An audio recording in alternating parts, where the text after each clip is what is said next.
Folks, here we are, episode 48. Hopefully everything will work out for us tonight. No problems with the stream. We shall see. I think we got a full house. We're just missing Jesse, but he's going to be here in any minute now. He's going to be playing remotely. Tonight he is at work, but that's okay. He does that like every other week. Other than that, we got everybody else. I've got Dizzy joining us tonight with her fantastic new character. Got Rachel, got Eric, and of course we got Kyle. Never to be forgotten, Kyle. He's with us as well. So we're going to jump right into this. It's a little bit different format. I'm not doing an introduction on the stream today. We're just jumping right into the main flow here, and we'll see how it goes. Because again, I've been having issues with the stream, and yeah, hopefully we'll work that out this week. But anyway, let's do some introductions. But before we do that, for everybody, I have a question. Okay? You can answer this question when you do your introduction. The question is this.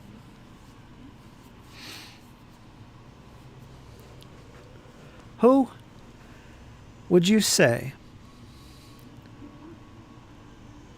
is the most important individual in your character's life? Is it a family member? Is it someone you worked with? Is it somebody that you view in high regard but have never met? Who is this almost heroic, inspirational being in your character's life? Who is that individual that you think about all the time and inspires you and motivates you? Is it one of the other companions? Is it someone else?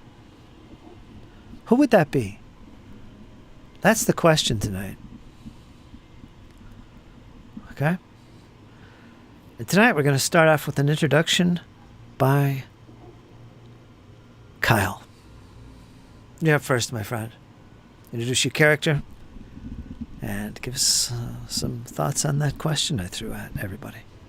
Oh, got a lot to think about there. But what's up, guys? I'm Kyle. I play Arthurian D, battle-hardened dwarven fighter, soldier, guard, savant, ladies' man.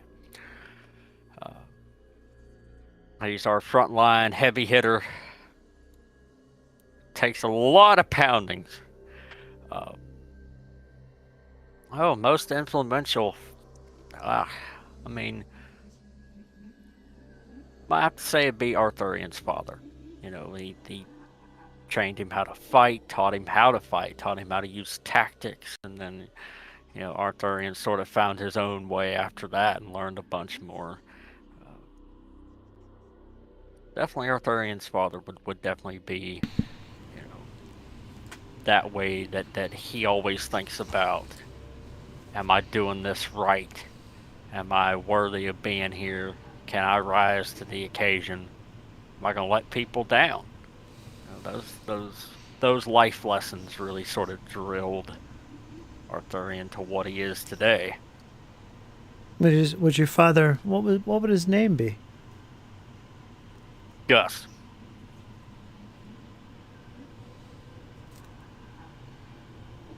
Interesting. Gus the dwarf. Gus the dwarf. Blacksmith. Blacksmith.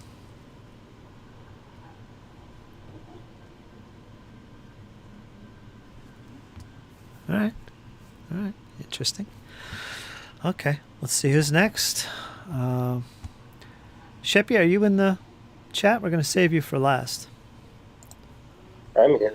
Okay, we'll save you for last. Rachel, number one. How about introducing your character and putting your 2 cents worth into that question I put everybody? How you doing, Rachel? I'm doing good. Pondering that heavy question you have, because now I'm like, You're welcome. Someone new, or Use somebody that's already been introduced. But anyways, I'm Rachel. I play Althea Binley. She's a cleric gnome. She's part of this party, and she's not turning back. She's kind of come to terms with she is going to enter the gauntlet and be with them, and she's not going to turn back. Because in the beginning, she was very shaky and was doubting herself and her drive and what her beliefs were, and Desna, her deity, if she was really doing the right thing or if she was just risking her life unnecessarily. As for the most important individual to Althea, it's hard because she's as close with her family as like anyone normally is. She holds them in high regard. She writes them occasionally. But by going to Otari, she kind of started new and fresh. And she's always kept to herself. Maybe answering under so much pressure. I might say Vandy Banderdash, who's the pretty much head honcho at the Dawnflower Library. Okay. Yeah, she might see her, oh, look at her confidence. She never falters. She believes so strongly in everything. She seems so wise beyond her own years, etc., etc. And maybe Althea just aspires to be her and holds that kind of respect. Have you had a lot of contact with Fandy? I know she works at the Dawnflower. She's the head one, but you're kind of in the Desna camp. And then there was I forget her first name, but Moonglow. Remember Moonglow? She was the head priestess of Desna. Alana. I was debating on having it be Alana, but Alana's already moved on. Mm-hmm. So she's just kind of like, that was a chapter of that, like that relationship, that friendship was a chapter that's already moved onward, like to its next chapter. So Vandy it is. Yeah, it might be like a secret admirer type of thing. You know, mm-hmm. they've had a few run-ins, they've had conversations in the past, but mostly it's just like an admiration from afar. So the crazy stalker. Yeah. Essentially, it's like, wow, it's like having a CEO.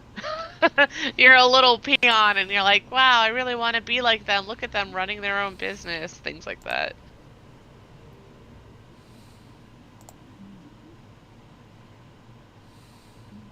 Okay.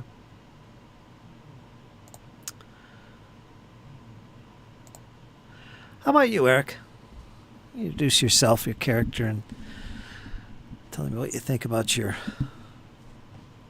character's Sure thing. Hero. So, my name is Eric, and I play the young monk Cassandra, described as an awkward girl by Althea, but totally correct in doing so. I never had much of an upbringing because her village was ransacked and looted and destroyed. As a very young girl, she was taken in by the answer to your question, for it's the most important person in her life. The kind old man known only as grandfather, who was very insistent on learning how she should be able to take care of herself. And so that's why she knows how to fight with just her hands and feet, and also knows a lot about the body in terms of treating wounds and eating healthy and taking care of it.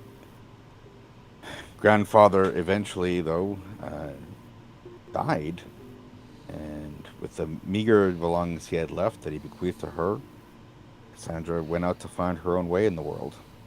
She's been very impressed by the idea that through faith one can get power. So she's been very impressed by Althea's powers having come from a connection to a god that's not a concept grandfather really taught her about.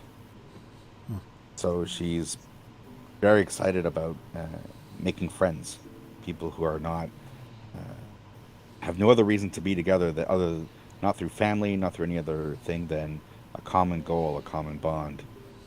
She's been very happy to have found a home amongst the companions, and is still now trying to struggling dealing with her feelings of anger at the loss of one of their companions, the dangers in the dungeon.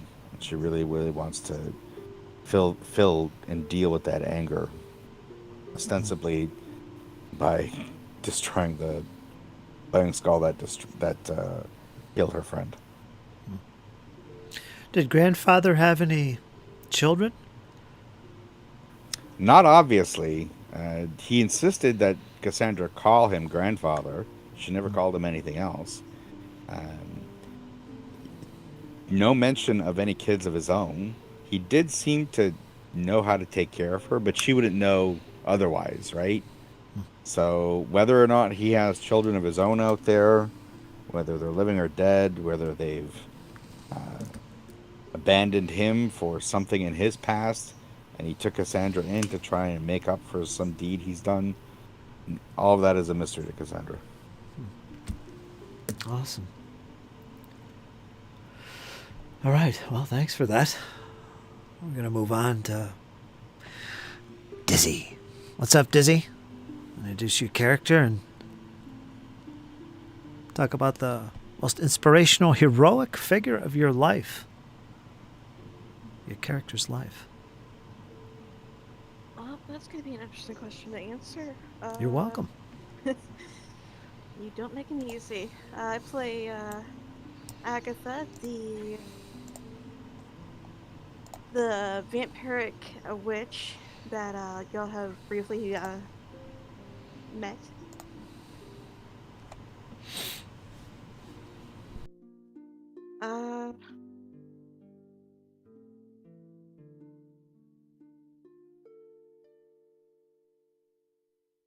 Probably the most influential person that has been inspirational to Agatha. The group has met this person before, but I'm not going to reveal the identity of the person yet because I want to save that as a surprise. So I want to say for now, I'm just going to let the folks wonder to see who it might be. So far, they don't know much about your new character, Agatha. So we'll leave it at that. We'll leave that to be told as we learn more about Agatha as we play. All right, that was good. Thanks, Dizzy. Shippy, you're next. And what the question is regarding Sheppy. Who do you think stands out the most as an inspiration and an almost hero figure for Sheppy? What gets Sheppy up every day to go out and do this adventuring? And is there any one individual? And for that matter, it wouldn't have to necessarily be an individual. Maybe it's a thing. Could be that too. So, all right. Hey guys, I'm Jesse. I play Sheppy. He is our resident fire sorcerer. Somebody who's very influential in Sheppy's life is a ancestor that is from his family. This ancestor was a very, very powerful magic user and actually saved many villages from attacks from different hordes. In the final battle, he was attacked by a golden dragon, and it was an epic fight. Nobody really knows what happened, but both his ancestor and the dragon disappeared in the battle. And Sheppy believes that his innate magical powers come from this ancestor. And he's always wondered if he's still alive. And yeah, that's what gets him up in the morning. Makes him wonder. Does this ancestor have a name? Sheppy's not quite sure. He's heard different names being thrown around, but he would definitely like to learn more. Goblins Find are. out. Goblins are. Yeah, the goblin written history isn't exactly the Yeah. best. Yeah, I was going to say that. No time for books. Save that for manlings. All right. Okay. And did I miss anybody? I think I got everybody. Dizzy, Eric, Kyle, Rachel, Jesse. Yeah, we're all good. And that's our cast tonight. So we got everybody on board tonight. All right. Fantastic. And everybody starts with 1 hero point. In addition, Kyle, are you streaming for Jesse? I am. You're gonna get a Yep. You're gonna get a 2nd hero point. Okay.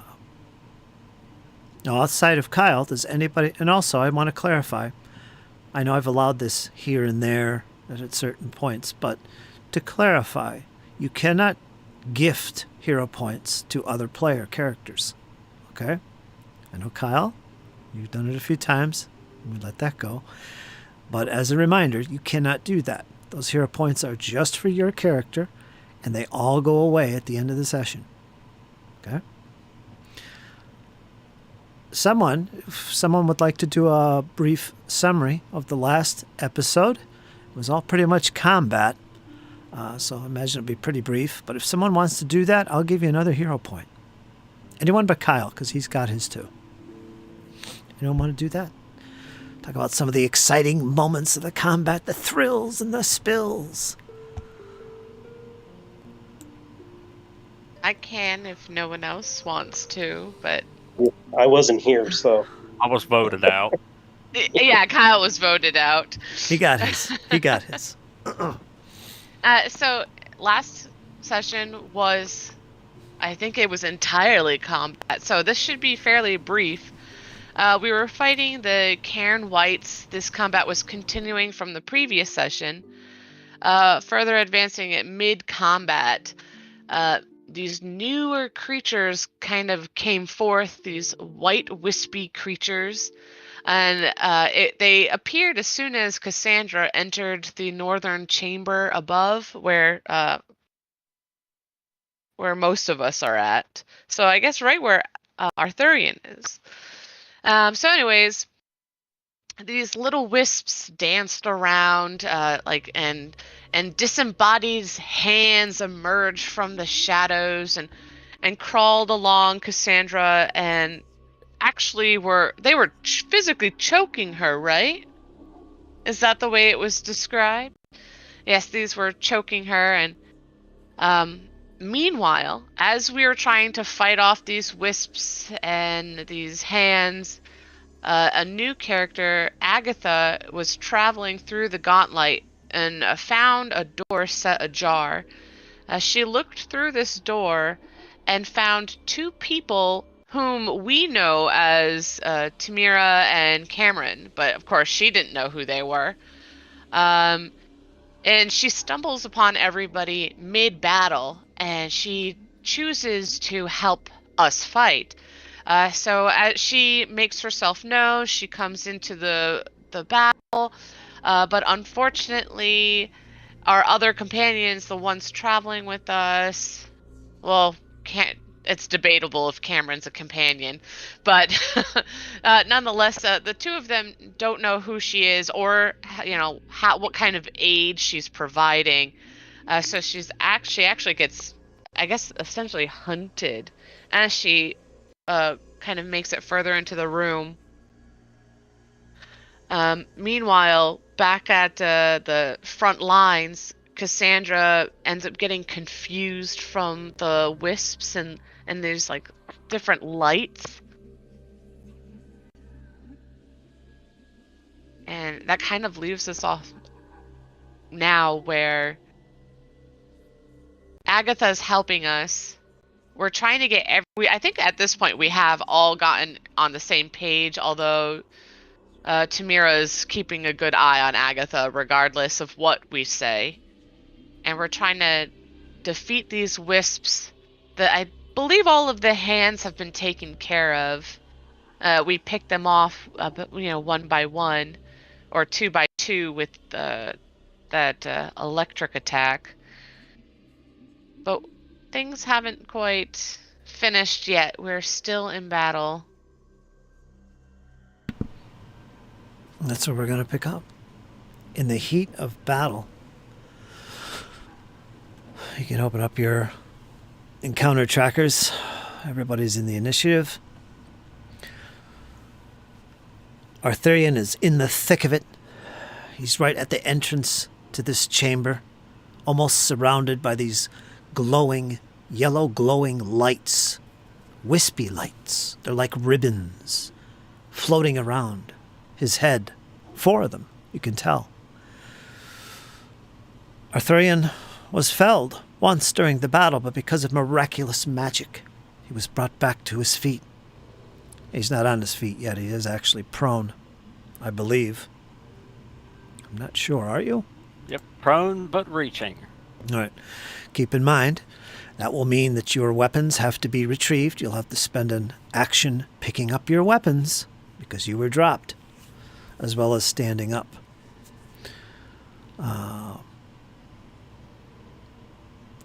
So he's not in the best of shape. Also, Cassandra took a beating earlier as well, and she is currently wounded. I think Arthurian and Cassandra are both wounded 1. But That is unfortunately correct. That is very risky business indeed. Sheppy is right there in the front lines behind Arthurian.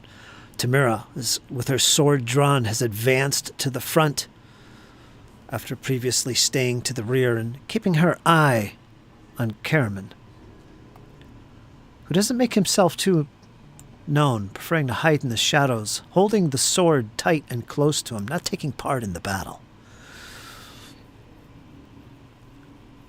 Of great interest, of course, is this new character who has entered the fray, who seems to be a wielder of magic. Is she friend? Is she foe? She barely missed the dwarf Arthurian with some type of magic. That's up for you guys to decide. So we're going to start round 9. We're at the top of round 9. Cassandra, you are up first. What do you do? Okay. Cassandra will... Oops. Are you in tiger stance? Is that what that is? I am. Awesome. Looking like a tiger.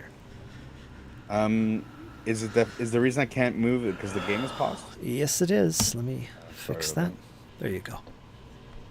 So I'll step to here. And then I'll try to finish off this injured wispy creature. A flurry of blows. These are tiger strikes. Hands curled up like claws.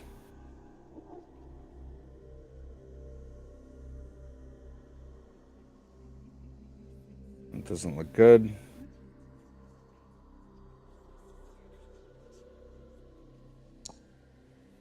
That's a bit better. So, how many of them hit?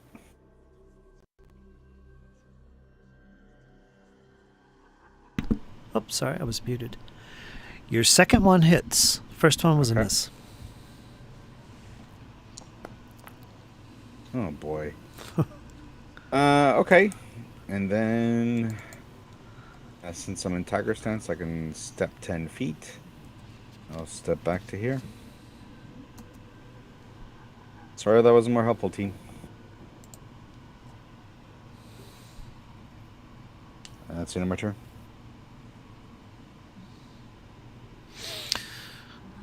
let me see.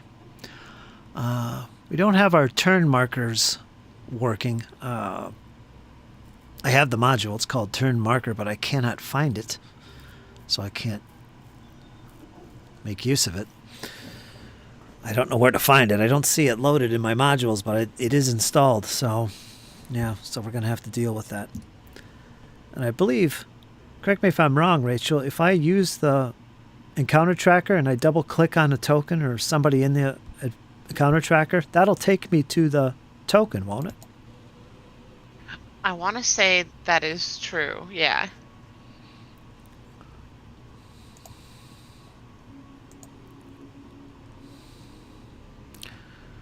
Let's see. Yep, it is on him. Okay, so we got that figured out. To your right, Arthurian. One of these wispy creatures begins to glow and pulse. The electricity fills the air once again as it reaches to you. These little wisps of light.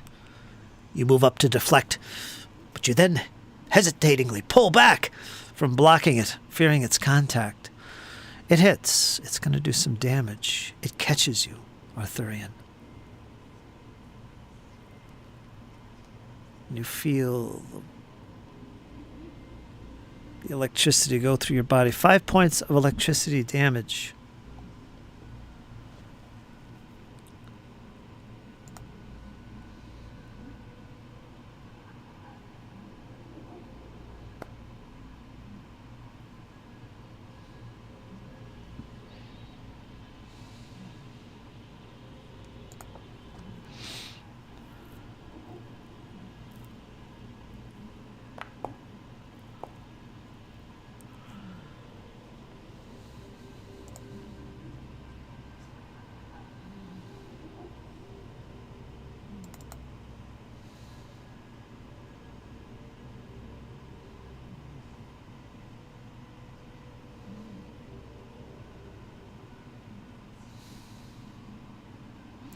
Give me a number from 1 to 6.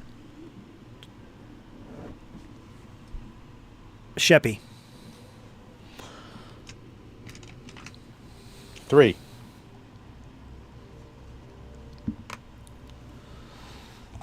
You are welcome. So, Sheppy, the one in front of you, to the left of Arthurian, begins to hover closer and closer towards you, towards your face, not coming into the hallway, but it's just enough to reach you while you were slightly overextended with your arms. It reaches to engulf you. Your armor class is 17. You are hit. You feel this very hot energy vibrate through your body. You are going to take some damage. 10 points of electricity damage on Sheppy. I still can't edit him. Oh, sorry. It's been a very busy day here in the alcove. I totally forgot. Let me do that. Sheppy.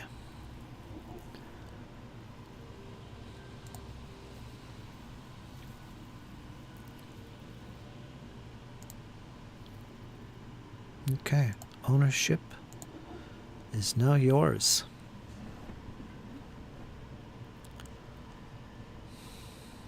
It will be in a second here.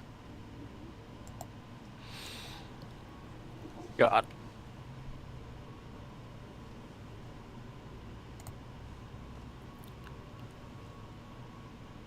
Okay. 10 points of electricity damage. And let's see. As it swoops up from contacting you with this electrical energy, it swoops up to catch Tamira, who has also entered the fray right behind Arthurian.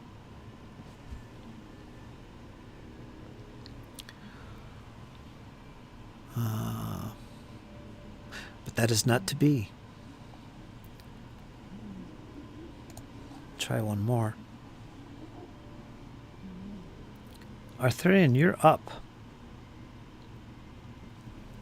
Alright, I'm gonna roll over and stand up, but as I'm doing so, I'm gonna shout to Sheppy, "Get back! Get back!" I'm actually gonna leave the maul where it's at. I'm gonna draw the longsword. One action stand, one action to draw, and I'm gonna attack the one that's attacking Sheppy.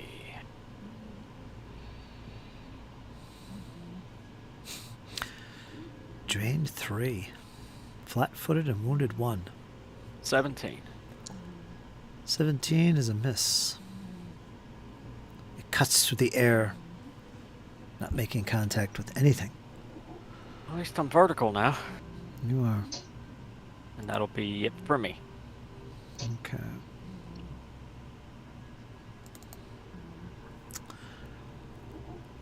Let's see, which one is this one? The one right in front of you is next. All right.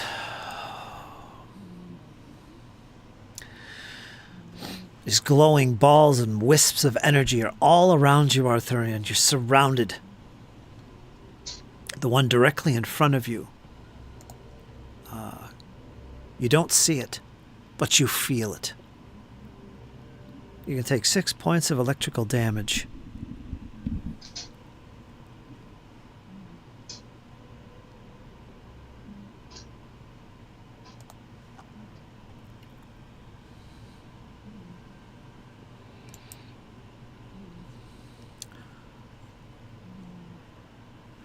Your armor class is 19? Yep. Okay. Because I'm flanked. All right. Agatha, you've rushed into the room. You see these glowing lights up ahead just in front of the companions, who seem to be totally preoccupied fighting them. You've thrown some magic in the direction of these vile creatures assaulting the companions. You're up. What do you do?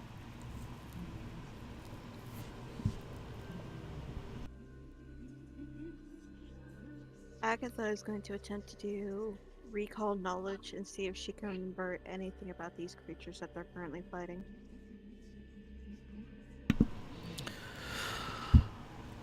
All right. Okay, you have a pretty good sight on them. They are glowing. So what would you like me to attempt to roll?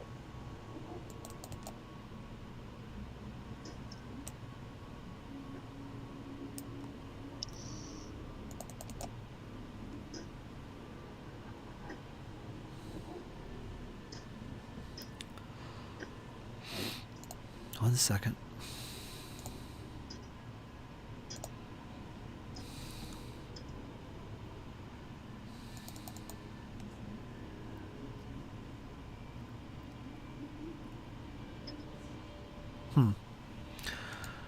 Go ahead and give me an occult roll. Okay.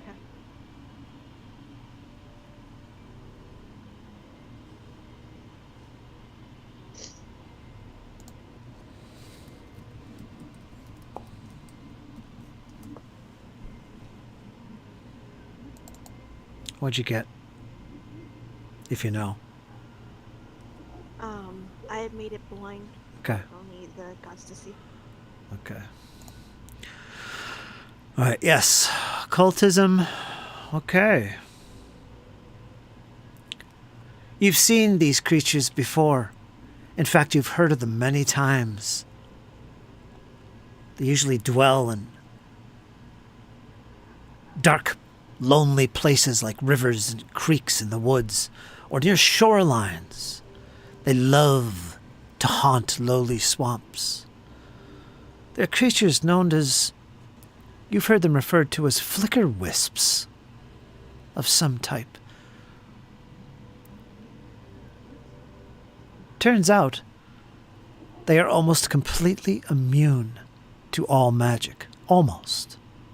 Almost. Almost all magic. And we'll leave it at that. Now, of course, you can continue making recall knowledge checks, even during combat. And whenever you make tests beyond the first, it gets harder and progressively harder after that until you eventually fail. As a house rule, I allow failed recall knowledge checks during combat to represent the chaos and you might have just forgotten because of the chaos of the battle, not necessarily because there was nothing there. So I allow rerolls on fails. But yes, now if you need to share that knowledge with the others, they don't know this. But that's what you know about these creatures, right? That's an action.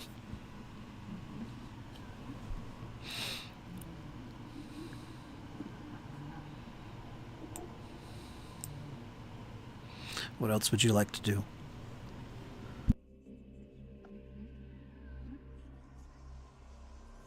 Having recalled knowledge, how many actions how many abilities do I have remaining? 2.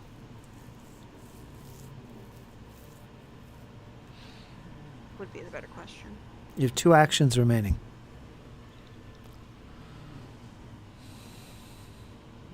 Takes 1 action to recall knowledge. Okay.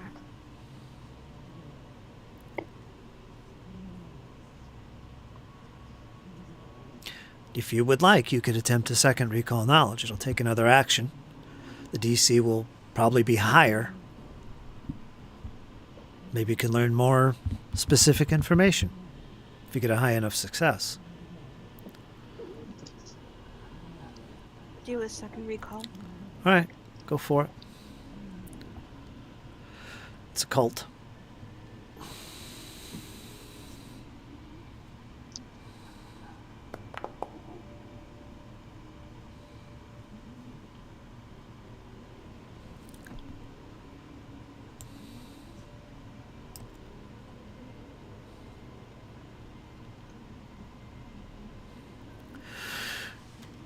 You recall that these creatures were also somewhat immune to physical attacks of all types, with weapons or even with your hands trying to bat them. You're not sure, but you feel strongly that that is in fact the case. You have 1 more action, Agatha.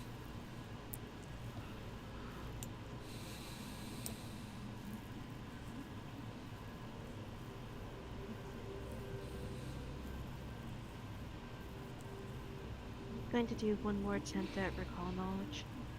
Okay.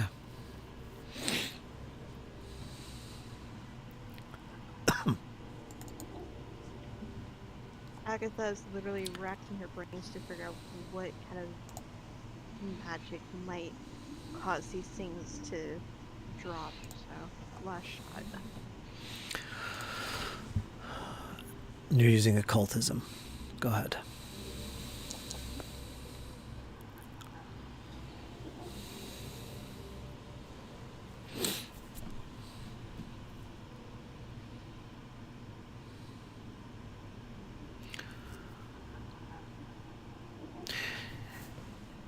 Something less specific, but something definitely of the mysterious and occult side of things, is that they are said to be the spawn of dragons.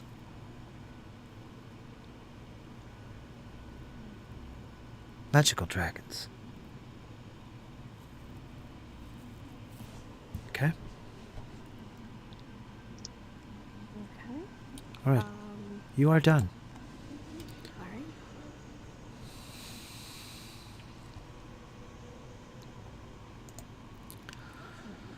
Tamira, standing fast behind the dwarf and next to the goblin, calling on the powers of Serenray. Serenray, guide me! And she thrusts to the left against the creature in front of Sheppy with her sword. Oops, that was the wrong weapon. That was a sling. That's not the weapon. Her scimitar is what I want. She lashes out at left and right, trying to catch it. And she hits the center of this glowing orb is going to take 6 points of damage. She strikes again as the light begins to slowly fade out of existence, and she once again hits. And with that final blow upon this light, it is extinguished and is no more, protecting Sheppy as well as Arthurian.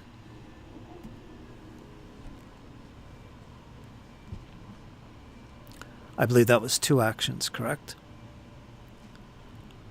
Yeah, that was 2. Okay. Yeah. With her third, let me check something real quick on her sheet. Does she have shield? She does not.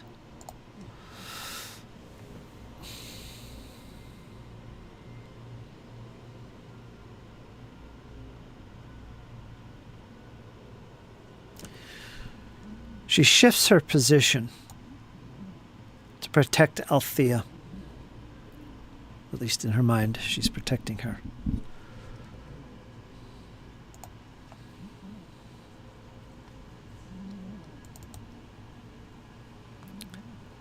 Okay. One of the glowing creatures crosses in front of you, Arthurian, to get directly behind you. Let's clarify something in the rules here. Eric, you could jump in on this. Attack of opportunity. It applies when you move out of the range of the, in this case, Arthurian. I think it's also within. Is it within? That's my question. As long as it uses the manipulate trait. In that case, we'll let you use an attack of opportunity. Yeah, so the trigger is a creature within your reach uses a manipulate action or a move action, makes a ranged attack, or leaves a square during a move action it's using. So it says uses a move action. We'll 20. look at that closer after the game. Or you guys can read up on it. 20 is going to be a hit. You manage to catch it as it starts to move in front of you. 4 points. 4 points slashing. Okay. And then it reaches its position opposite the other one. It's on your left. And with that, it attacks with its energy, the electricity. Your armor class is 19. You are critically hit. You must have left an opening with your strike. 8 points of electricity damage pulse through your body, Arthurian. Althea, you're up next. Do you like your new token, Althea? I do. I like all of them. They look pretty cool. Alright, so I believe last round, Althea has just been trying to support her friends. After seeing Arthurian take this hit, this electric jolt of sorts, I'll use a spell.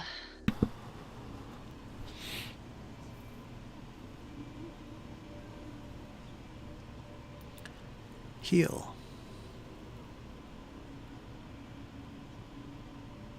So this is 2 actions. So Arthurian, you can heal 15 hit points.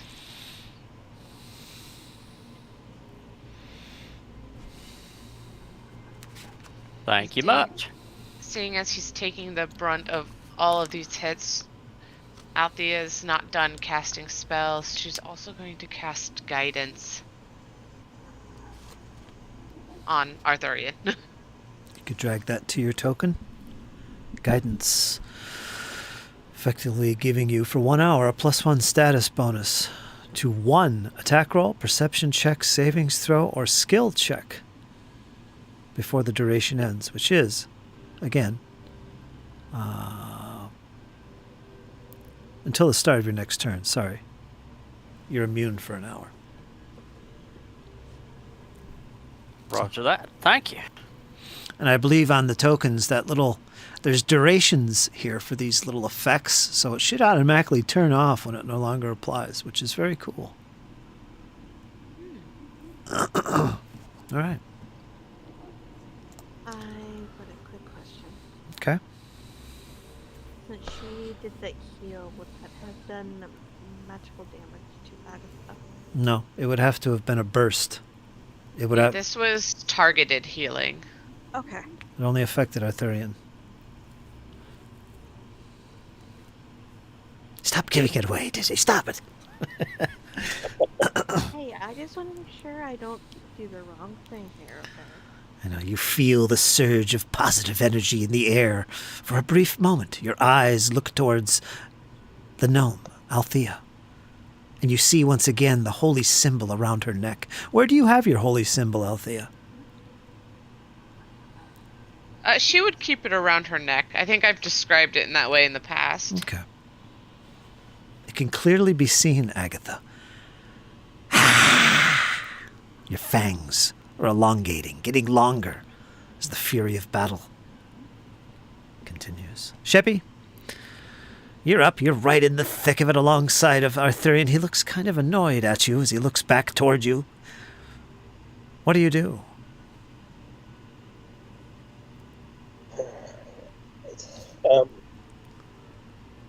Can you pull up the description of resist energy for me? I can read it.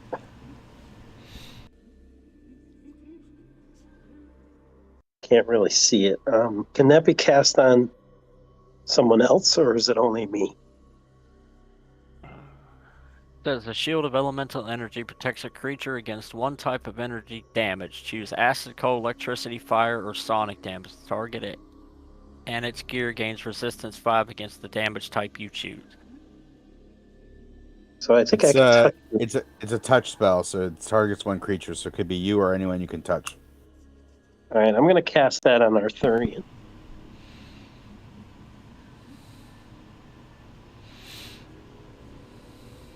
That is a manipulate action. If this creature has an attack of opportunity, it could lash at you.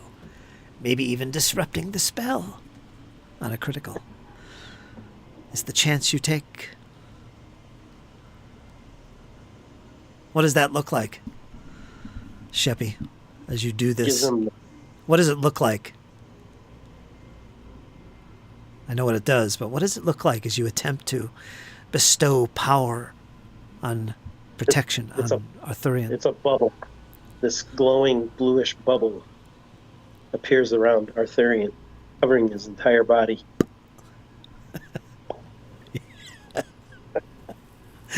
Like a cartoon. Okay. All right, that's 2 actions. And for my third action, I will move next to Cassandra. And did you state the energy type it was going to be resistant to? Electricity. Awesome. I have to make a note of that because there's nothing to drag to your token. I got it. Resistance 5. 5.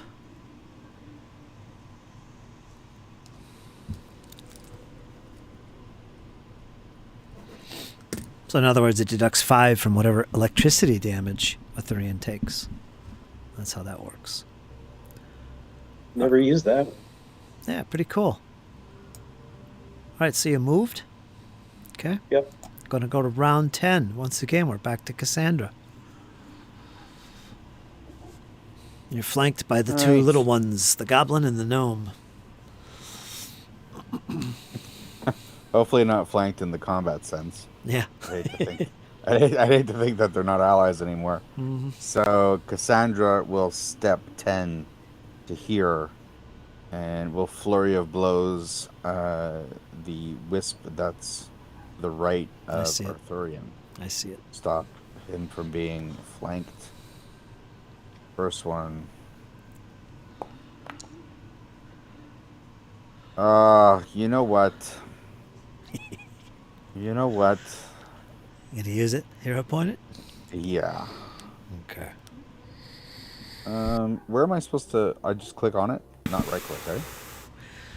There's I think it's under utility. You know the token HUD at the top where Okay. you make your strikes. Under utility, you can right click where it says hero points, and it should deduct one.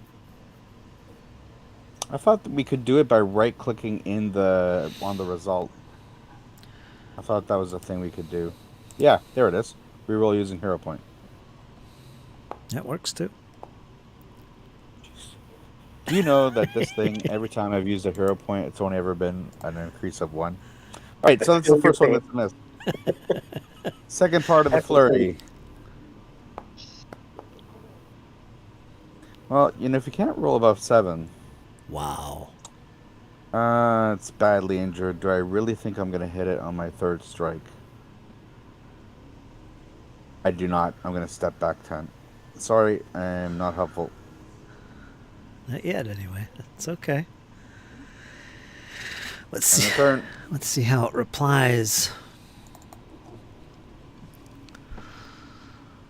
Okay. Look at something here quick.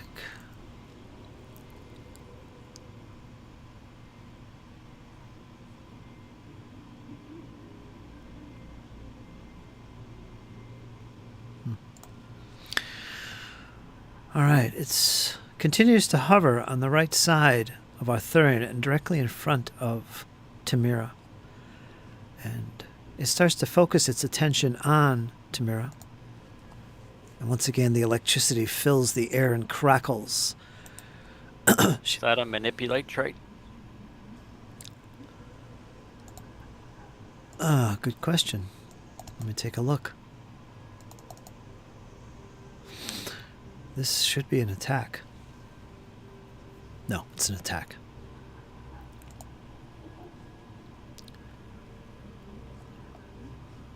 I'm just curious. Yeah, in case it was like a spell or something. Exactly. Mm-hmm. And Tamira is hit. She's going to take some damage. She's going to take 7 points of electricity damage. It strikes again against Tamira. Give me a number from 1 to 6, Arthurian.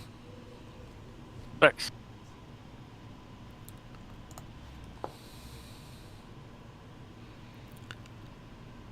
And it tries... Well, let me double check your armor class. Yes, it does actually hit you. You're going to take 4 points of electricity damage, Arthurian. I'm About the resistance 5. Nah, that's right. -5. You took none. Nice. Yeah, that is nice. And how long does that last, Jesse? To look at it. Yeah, that's 10 minutes. 10 minutes. Okay. That's pretty useful. Make a note of that. And Arthurian, you are up next. Going to retaliate against this creature. Facing down Tamira. Bring it on, Timmy, ladies and gentlemen. That is a nat 20. Yep, you got a critical success on that, and that's going to be critical hit. Going to take 8 points of slashing damage.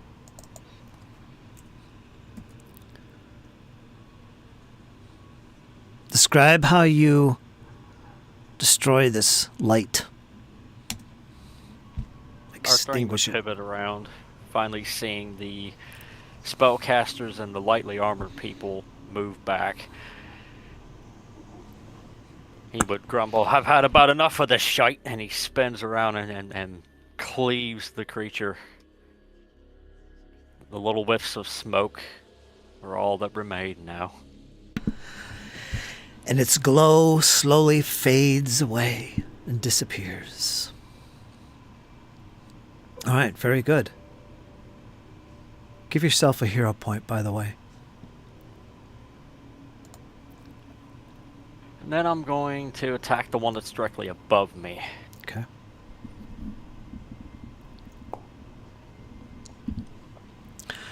$24. That's going to be a hit. Arthurian is seething at this point, gritting his teeth, saliva everywhere. 6 points. Points of slashing damage.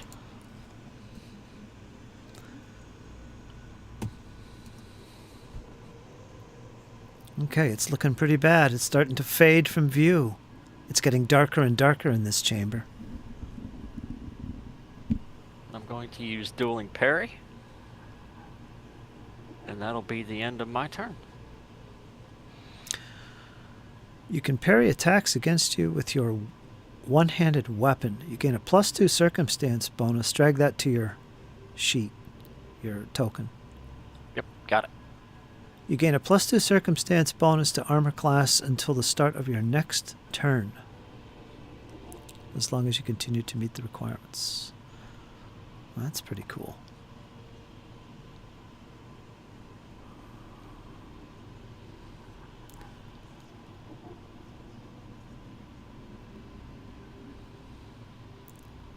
One, two, three. Yes. Okay. All right, so who's next? This guy. The one right in front of you.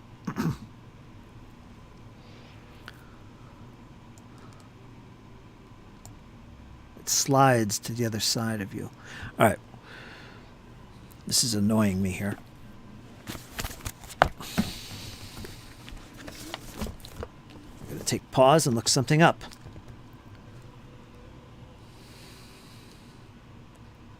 You guys can talk strategy if you'd like. Give me a minute.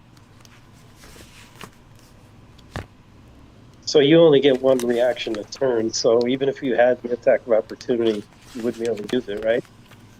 Oh, did he use it already? No, Yeah. I haven't used it yet. Yeah, his turn just... His turn Oh, it's just... a new turn. Yeah, for him it is. Gotcha. What's all the red squares? Was that not a spell cast? That was a spell cast by Agatha. Oh, it's Do you Ash need to Glow. sustain that? I'm looking at it right now. Because if you need to sustain it, then it's down. Yeah. And good, because Arthurian's been in it all this time. There. Air, conjuration, fire components, range 120 feet, area of fluid. Does not mention anything about concentration.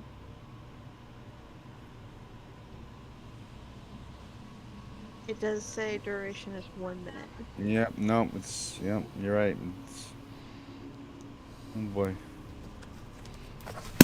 Okay. Alright, let's get back into the action. Alright, so it moves to this position here. You cannot... you can attack of opportunity. And I will. Okay, go for it. Oof. That's a nat 20, Fritz. That's a nat 20. I'm lucky tonight. I don't care. Give it to me. Wow. Go ahead. Fighters Been on a the long rampage. time. Nobody say a word. This is the most 20s I've rolled since I started playing. Nobody say a word, and everybody calm down. Oh my god. Good pun. Literally. 16. This creature takes 16 points of slashing damage. Describe once again for us how you defeat this glowing orb. Arthurian starts bellowing, "I've had enough of your shite too," and just cleaves it down, splitting it pretty well in half. Excellent. All right. You've used your attack of opportunity. Effectively. Agatha, you hear the dwarf ahead cry out a litany of sounds like curses on his opponent, and it gets darker and darker where he is. He seems to be having good success against these creatures, these lights. There's only one that you can see at the moment. What do you do?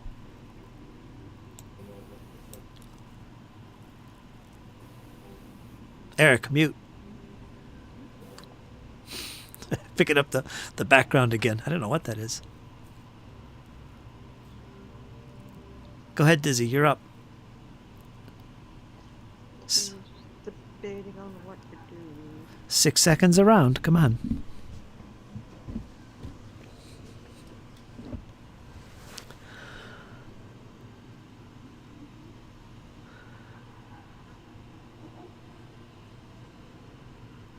I need to attempt to do recall knowledge one more time. All right, go for it. It's going to be a cult. The only other skill you can use with this would be your general lore skill, which is you're not trained in, so it wouldn't be as good, but stick with the cult.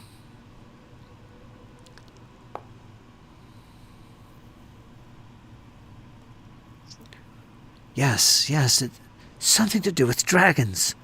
Gold dragons, perhaps. You can't really tell for sure, but these are some kind of offspring of dragons. Thinking back to the tales of your youth, you remember these creatures. Flicker wisps, yes. Where they are, so also is a dragon. Okay. I'm going to blurt that information up to the rest of the party as loud as she can so everybody hears it. In common, I assume. In common, so they'd all be able to understand her. Okay.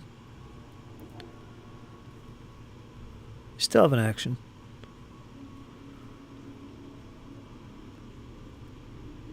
Two actions, really. Give yourself 2 actions.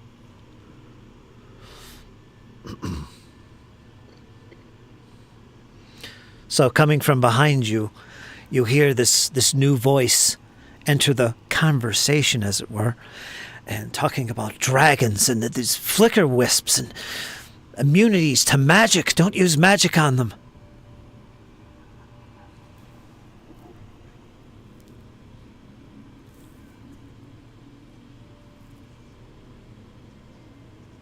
Um,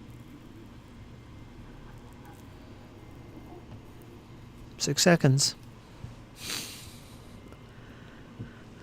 he is going to cast Okay. Discern Secrets. Put that in there. All right. You call upon your patron's power to better uncover secrets. When you cast the spell, the target can recall knowledge, seek, or sense motive. The target gains a +1 status bonus to the skill or perception used for the roll, and this bonus remains as long as you sustain the spell. This is something you'd probably want to do first before you make a recall knowledge. The target is temporarily immune to discern secrets for 1 minute. You could use it on yourself. But you're casting it now, so that's your second action, and that takes up 1 action. Everything becomes clearer to you in your mind. The fog is leaving you. And with her last action, she's going to move up 1, and that'll be it. Okay. Now, as it says in here, you have to sustain this. Okay? That means the first action you take in your next turn is going to be the sustain spell action. And that allows you to keep this effect in play. Okay. Right, that's how you sustain it. You don't have to cast it again, you just sustain it.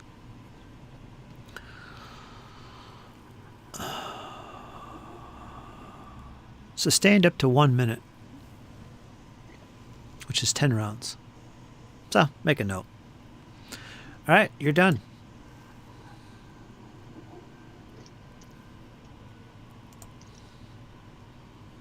Tamira,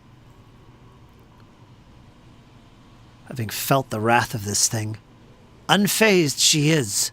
She steps to the other side of Arthurian. Feeling the dark presence that is in this chamber, she does not enter the chamber, but rather stays just outside the mouth, whereas Arthurian is weighing in there, throwing left and right with his sword. She likewise strikes with her scimitar at this glowing light. Mind yourself, dwarf! Watch out for my blade! She misses. Arthurian was slightly in the way. She strikes one more time.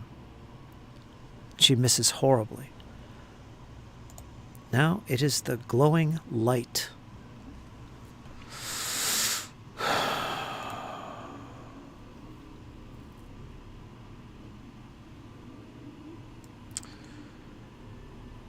It moves to the other side of you, Arthurian.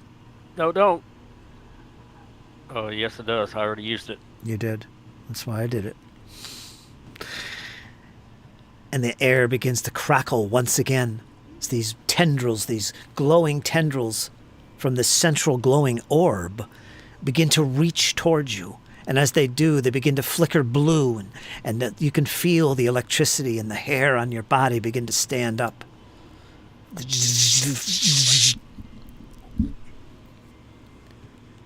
It hits, and that is going to...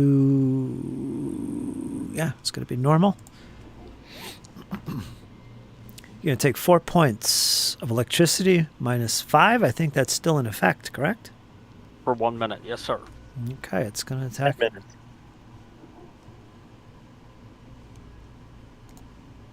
going to do so one more time. See if it can catch you.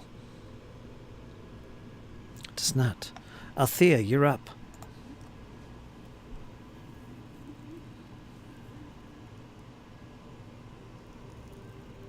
I cast more spells.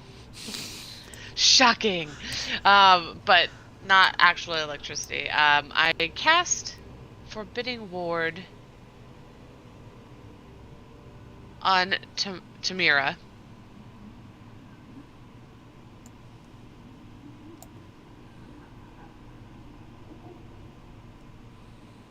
And she sees the wisp directly in front of her, although it's, 20 feet away. And Althea begins to get a little nervous, and she's going to cast Shield on herself.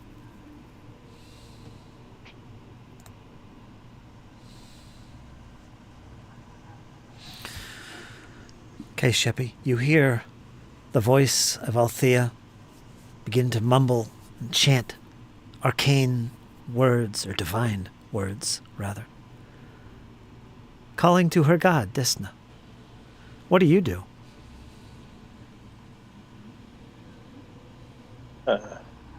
Bring up my spells for me.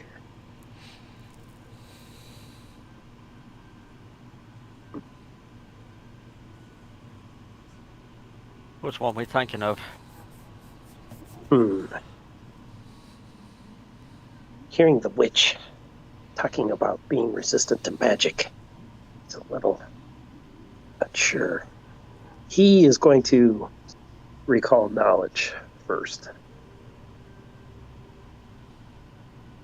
to see if he can find their weakness. Okay, that would be an occult. A blind occult roll. You begin to ponder and think.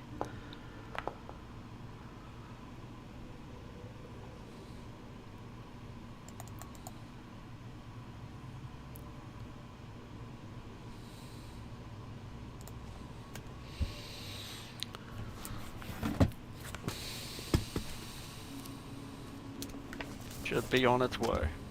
I got it. I got it.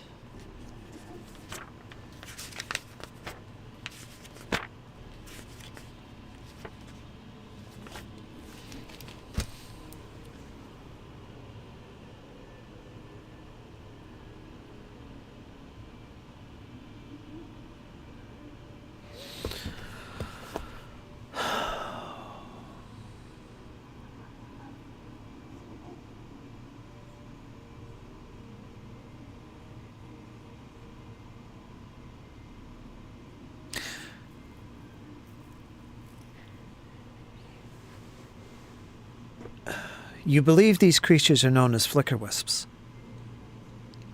And from what you remember,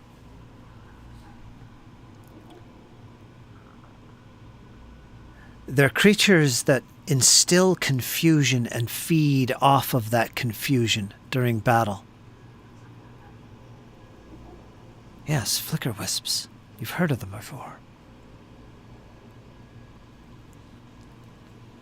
They like confusing their prey, and somehow they feed off of that confusion. All right, I'm gonna acid splash him. See if that does any damage. It's a cantrip. Okay, put it in there, Kyle. Vroom. Acid splash. 1 splash damage.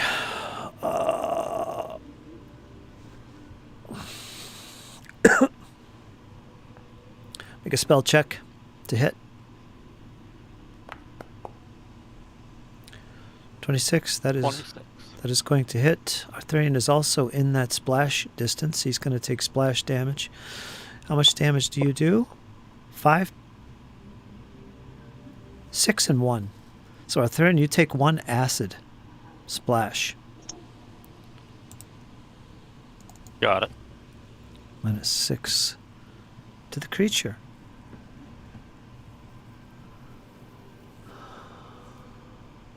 As whatever you contacted with this magical acidic energy, whatever is there, there is something physical that makes this creature up towards the center of it. And it's there that the acid begins to fizzle and slowly drip to the floor. There is there is a body to this, but you cannot see it. All you see is the glow and the wisps of energy extending from that glow. So you definitely hit something. It took damage. Yes. It took six points of acid damage, and Arthurian cut some of that as it splashed on him. He took 1 point of acid damage. How do you react to that, Arthurian? Oh, damn it, Sheppy, you got me beard again. You didn't even feel it. What are you talking about? We're gonna have a serious conversation once this is over. Yeah. Whatever. Okay, are you done there with the acid splash? Think so? Yeah, Shep's done. Okay, we're going to go to round 11. Cassandra, who's been unlucky to this point with her strikes. She's getting frustrated. That is true. She will run up.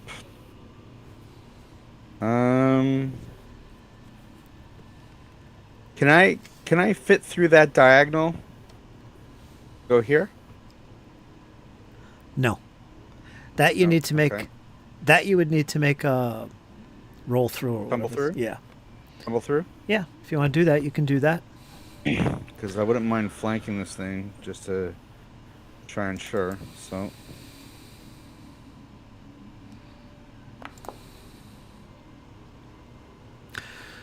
You're successful. You get to the other side. But then I'll continue my movement Okay. to get to here. Okay. So that's one action. Second action is Flurry of Blows. Alright. Okay, 1 second. Yep. Hold on to that thought. Hold on to the thought. Let me see. I'm trying to find something here. I need you to make a roll for me. This can be public if you want, because it's fun.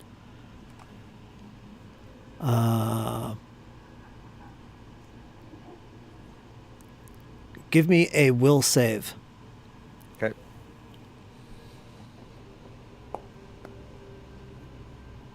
Anyone? Okay. You, as soon as you set foot into this room and your mind becomes clear after you make this tumble attempt, as soon as you get on the other side, in fact, you feel dread. You feel fears and you feel the shadows of the room reaching towards you, and you take pause and you kind of get a little shaken. You are frightened 1. Okie dokie. Is there something I can drag on? A status effect? Yeah, that's a good question. Let me see here. There probably is. You guys won't see it. Let me Right-click the token and just pick it. So I right click, but then assign status effects. Got it. Yeah, you could do it that way too. Okay. Yeah. Just look up what I say, fear, frightened. Yeah. Yeah. Frightened. Yeah. Got it. Thank you. No problem. Okay. Can I attack the Flicker Wisp now? Mm-hmm. Alright. First one.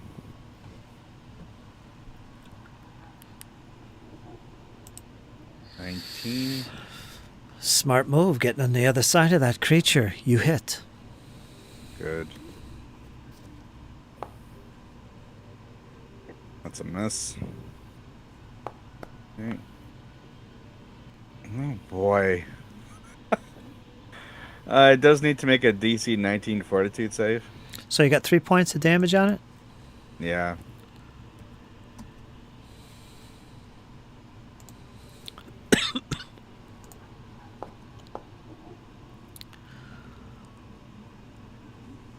It's going to be affected. Stunned 1.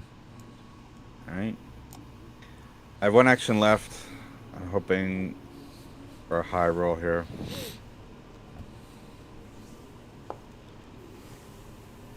That's not good enough. Okay, end of turn. Okay. So you got Some flanking for Arthurian. Yeah, you got a little bit of success there. You stunned it. Yeah.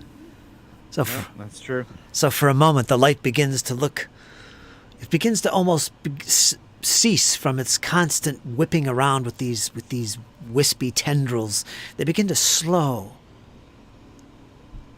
You did manage to get some damage in there. Arthurian, you're up. You see your friend, your new friend Cassandra, come tumbling through this creature, just underneath it, getting to the other side. The creature looks slowed, somewhat distracted, perhaps. Maybe it is. What do you do? I'm going to attack it. You are. Not good enough on the first one, I don't think. That's a miss. You got hero points. Yeah, why not? I'll hero point it. I got 3 of them.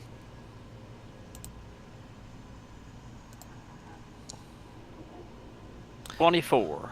That's, Attaboy. that's it. Clunk. It's going to take 7 points of slashing damage. Describe for us all how you extinguish the glowing light that lies between you and Cassandra. As Cassandra rolls through, and she was able to get a good hit on it, Arthurian reaches out with his left hand and grabs it and just headbutts it till the light vanishes. He then tosses the smoke back up into the air, looking at Cassandra. Now that's how it's done.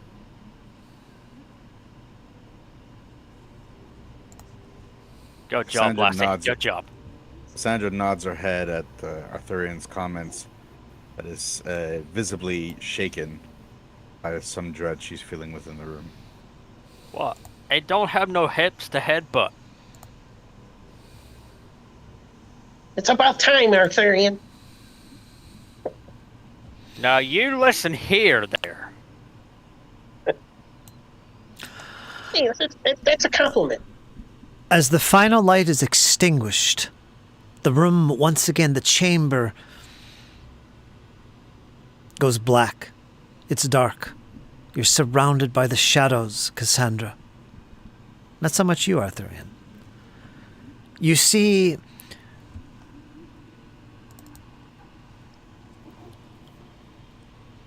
I'll read this once again.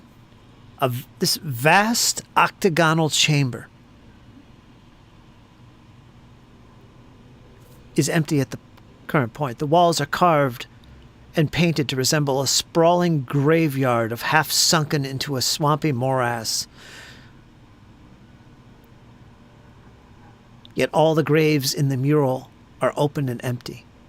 Carved images of shrieking ghosts parade upward into a hungry pupil of a malevolent eye at the apex of this room, 30 feet above your heads. Now, in front of you, more importantly, where this blue glow is located, you see a circular 15-foot diameter platform of stone, raised 3 feet off the floor. The platform supports what looks like some type of altar stone, made of some irregular slab of rock, marked by 7 deep indentations, the source of the blue glow. Almost as if a huge 7-fingered hand had gripped the stone with enough force to leave grooves behind. Even now, these grooves with a faint blue light flicker and pulse inside of these indentations. This is the source of that glowing blue light.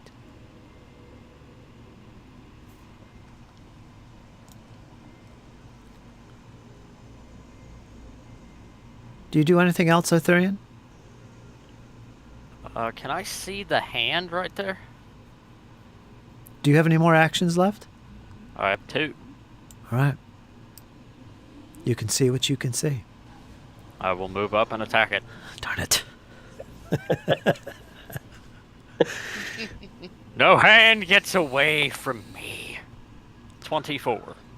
Oh, man. That is a critical success. It's going to take 10 points of piercing damage. I'm sticking it to the floor. Your blade pierces through the hand, almost stapling it to the stone floor underneath. You done? Yes, I'm done. Agatha, you're up next.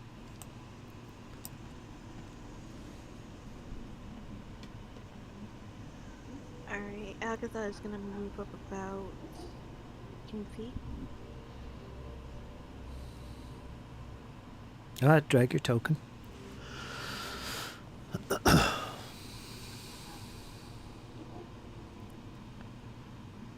Do you stop her, Sheppy, as she moves up to you and wants to pass you? Do you let her go? Do you let her pass by? She's a complete stranger to you. You'd never seen her before, but she has definitely entered the fray. Not sure if she's on your side or not, but she seems to be focused on what's up ahead, where the battle is, where the fighting is. She doesn't seem to be wanting to hurt you. Did Sheppy hear her talking about the... Yes, you heard her. She was... Sounded like she was trying to help, so... Yeah, and Sheppy... you kind of verified that when you took pause and recognized these as flicker wisps yourself. So she was right, as far as your estimation is concerned. Sheppy's going to let her pass, but he's going to keep an eye on her. Okay. Probably bears his big yellow fangs once again. Mm-hmm. He's always doing that. Okay, Agatha. Agatha raises her hands up in surrender as she moves past Sheppy. Sheppy's looking intimidating. And then she's gonna move up another 10 feet past Tamira. Yes, and you truly do want to avoid Tamira. You don't want to move through her square. Move around her. Yes, even if it slows you down, you're not going to pass through her.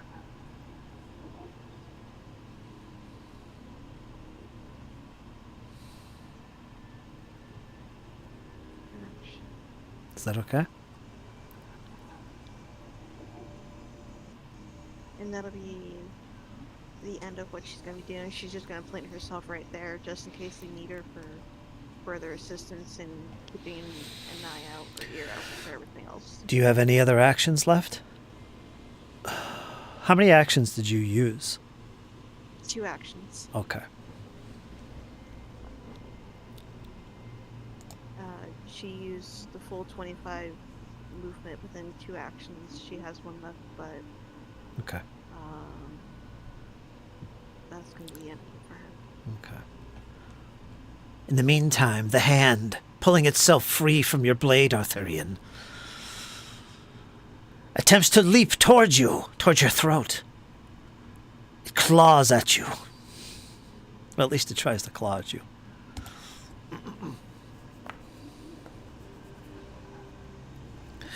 You avoid its tendrils. Yeah, avoid its claw.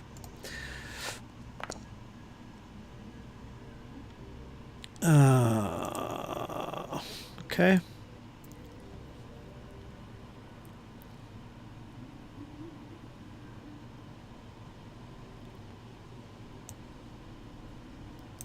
And instead, it begins to move away into the dark shadows. Arthurian, you do have an attack, if you'd like. I will use it. I won't remind you ever again. I will hero point that shit if it doesn't hit. It was a horrible attack. I'll hero point it.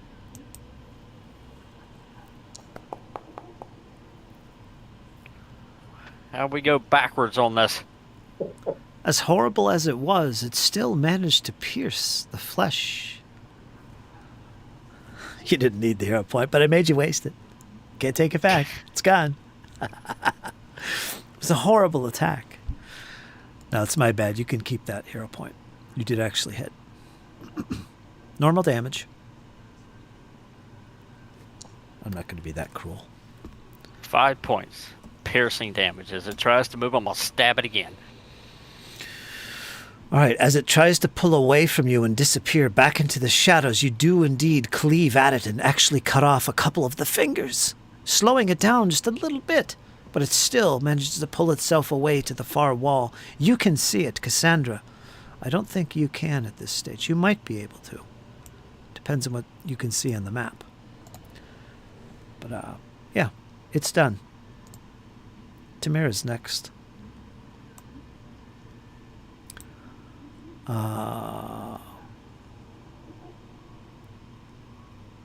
Arthurian, do you suffer from fright? Are you frightened? No, I'm not.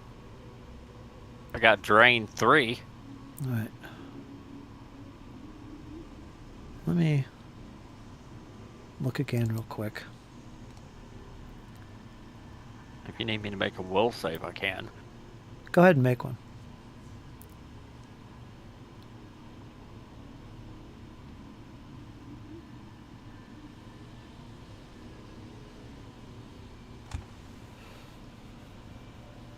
Okay. Make yourself frightened 1.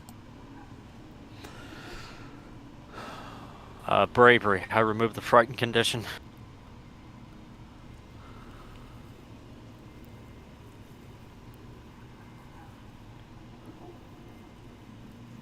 Okay, so you're okay. I think that's what happened once before here in this chamber. Threw me off, but yeah, your bravery kicks into gear. You sense the darkness and the death that lies within this chamber. There's something unholy here. For a moment, you begin to look to the left and the right at the shadows. They're reaching to you, Arthurian. But you manage to shake it off. You shake your head and you see, no, there's nothing reaching at me. You've seen far worse. You stiffen your resolve. You are not frightened. Tamira has this spell on her. What does it say? Is it... I can't read this. How many rounds remaining on that? Can you guys read that? On Tamira? Let me try and move this token HUD. 9 rounds remaining. Oh, okay. If it's sustained. All right, so that's still in action then. All right, she's going to enter the chamber herself. And she's going to have to make a save as well.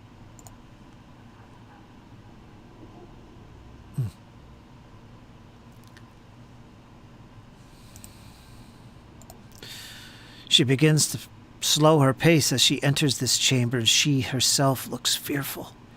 Something lies here, something unholy. She is frightened 1.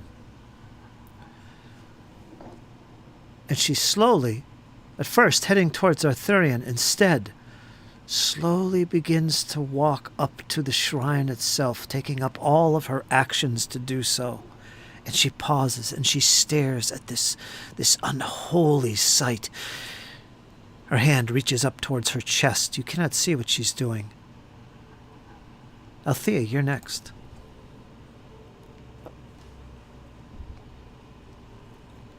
Seeing everybody gather to the northeast, Althea kind of runs in. She gives Agatha, space as she runs around. A dirty look. Not a dirty look, but, who are you? I don't understand why you're helping us. You look really out of place here. But she rushes in and instead of sustaining the spell for Tamira, she actually recast it, but for Cassandra. Okay, let's get rid of your shield. And give me a fortitude save. As soon as your feet hit the stone inside this dark chamber, you feel a sense of dread. You quickly shake it off, and with ease, Desna is at your side. You feel the presence of Desna next to you. There is nothing to fear. Anything else? That's all.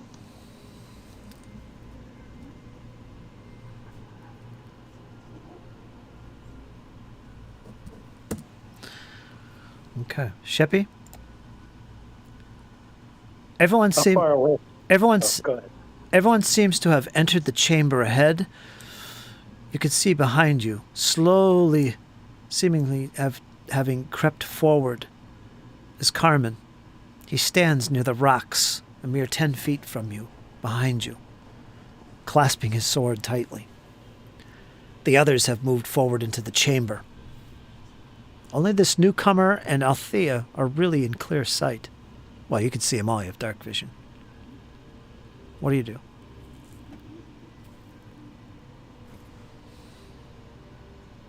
How far away is that hand from me? What's the range?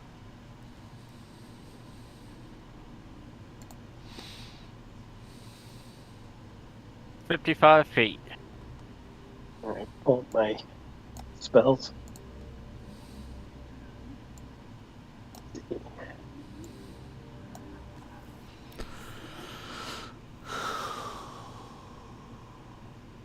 I'm gonna hit it with a burst of hydraulic steam. All right. It's going to be hard to hit because of its size, but more because of the bodies in the way.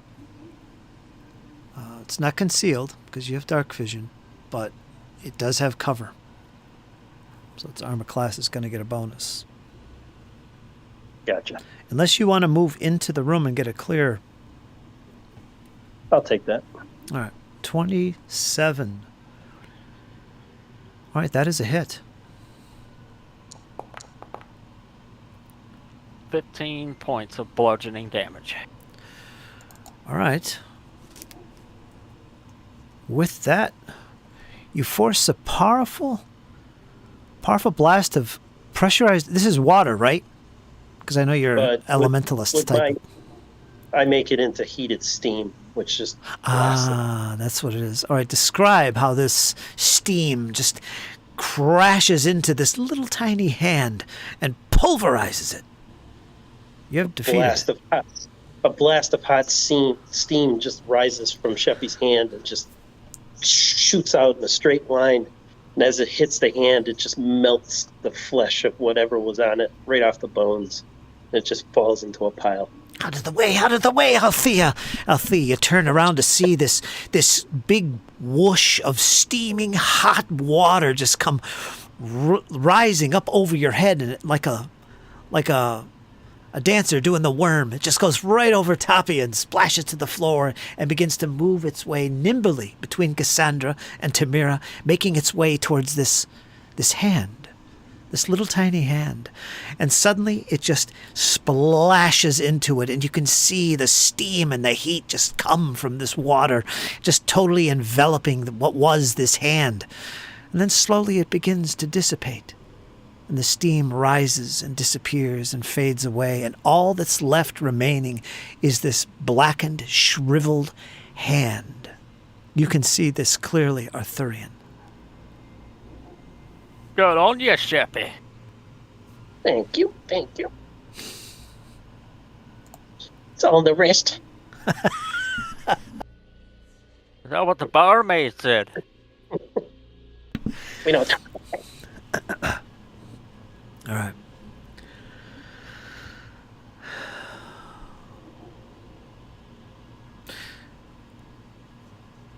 Cassandra, you've seen this heated water come ripping right past you, this wave. You felt its heat, and you avoided it, or it avoided you. You do not see the hand moving anymore. It seems to be... Oh. Before that, you go to the next person. I still have one more action. I want to move up. Okay. Entering the chamber? I'm going to be right behind Althea. Right there. That's good. Make a fortitude save anyway.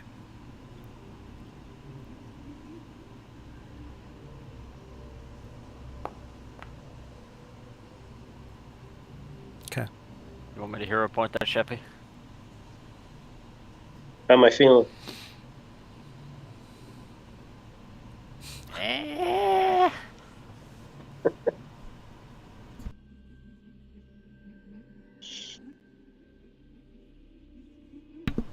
Yes? No? I don't know. Am I taking effect? Are you using a hero point? I don't know. You rolled a 15. As soon as you get to the portal, you feel the presence of dread and darkness ahead.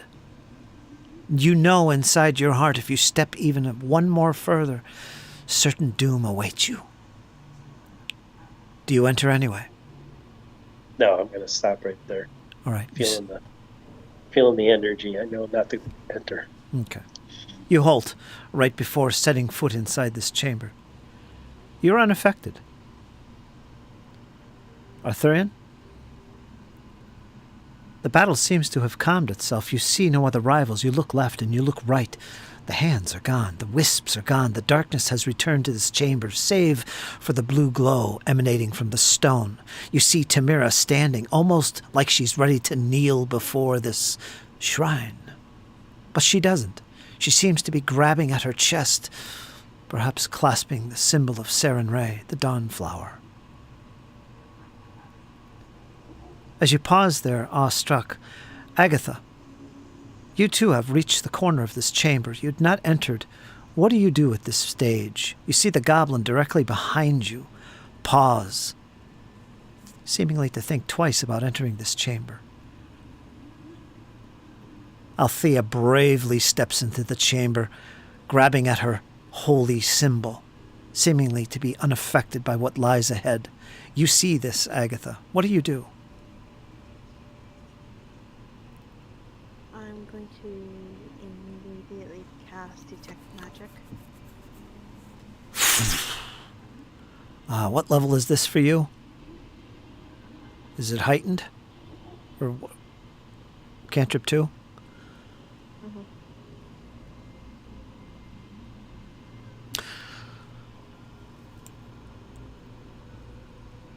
You sense the magical energies you have never felt before, all around you. You know not what direction, but it's there somewhere. You feel this new magical presence all around you.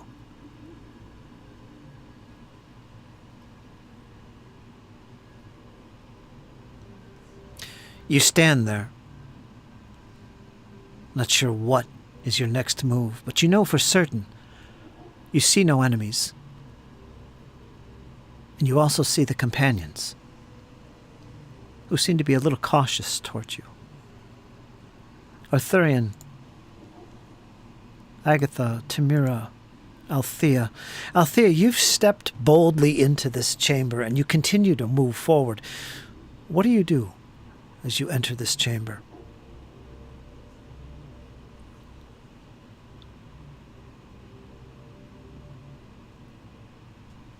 Good question. 6 seconds.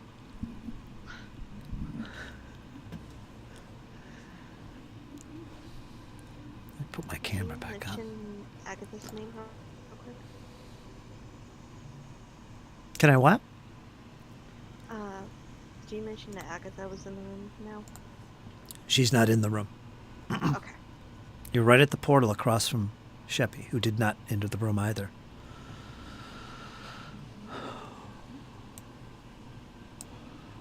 All right, Sheppy, we're going to go to you. Oh, excuse me, I moved forward Okay. Okay. and unsure how things are going to go. She just will sustain her spells on Cassandra All right. Cassette. and is cautious. Okay. Sheppy, I'm assuming you're still standing at the door. Nothing has really changed. We're gonna go to Cassandra. Oops, did I just kill Cassandra? I did. Yeah, you You did. did. Yeah. There you go. Wrong button push. Sorry. So Cassandra returns to life. Mhm. And are we still in initiative, or can I use treat wounds? Technically, we are still in encounter mode. Yes. Still in encounter mode. Okay.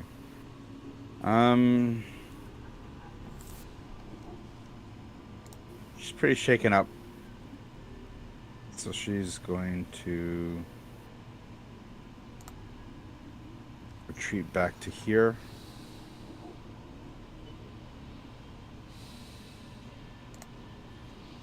And I will ready an action if anything hostile comes within melee reach. I will strike it. All right. Enter. All right. At this stage, you all pause, looking around. Cassandra has made her way back towards the exit, but stops just outside the portal, forming a line alongside this newcomer, and Sheppy, looking into the room. Silence once again returns. You hear nothing except the faint sounds and moans coming from all through this hallway, especially down towards that barrier that glows blue. But in here, you see no more movement. You don't see the presence of enemies. You see a couple doors, one to the east and one to the west. You also see the drawings and murals along the walls, as I earlier described. You also see the faint glow emanating from the stone. But there doesn't seem to be anything else in the chamber. Tamira begins to chant.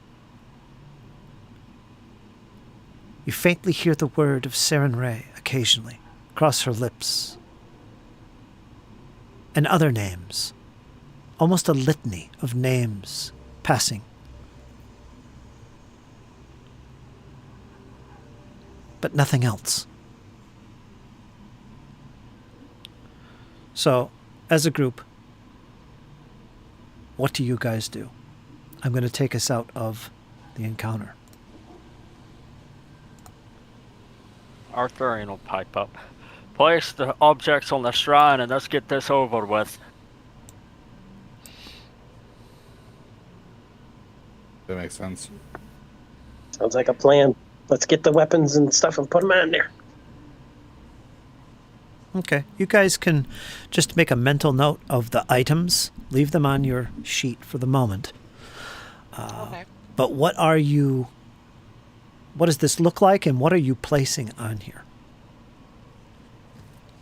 Well, Althea, hearing Arthurian, she'll just go first. Nervous. This is a strange area, and they've encountered weird things, so she's very hesitant to go alone. But she places the Threshold of Truth, which is the book, and the Hunter's Brooch, which are both in my inventory. So she kind of stacks one next to the other, actually. Okay. She'll place them one next to each other onto the altar, one at a time. Okay. So the brooch and the... What was the other thing? The brooch and the... The book, the spell book. All right, and how are you placing them on here? I mean, what it looks like is pretty much what this looks like on the map. There's this empty space before this great stone that's in front of you at the center of this stone shrine. Are you just like laying them down on the top of the clear surface and backing away? She's not backing away, but she just places it one and then the other right next to it.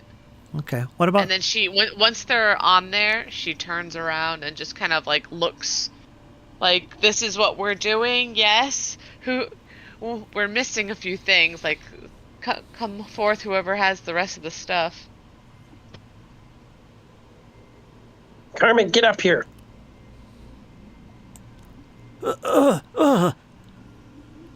What is this place? He kind of slowly creeps up in between Cassandra and this new character, and he's holding on tight to his sword. What is this dark place? I'm not going in there. You won't get me in there. Didn't you agree to help us? Bring the sword? You can have it. We just need it to be set there, that's all. I'll do what must be done. But I'm not going in there.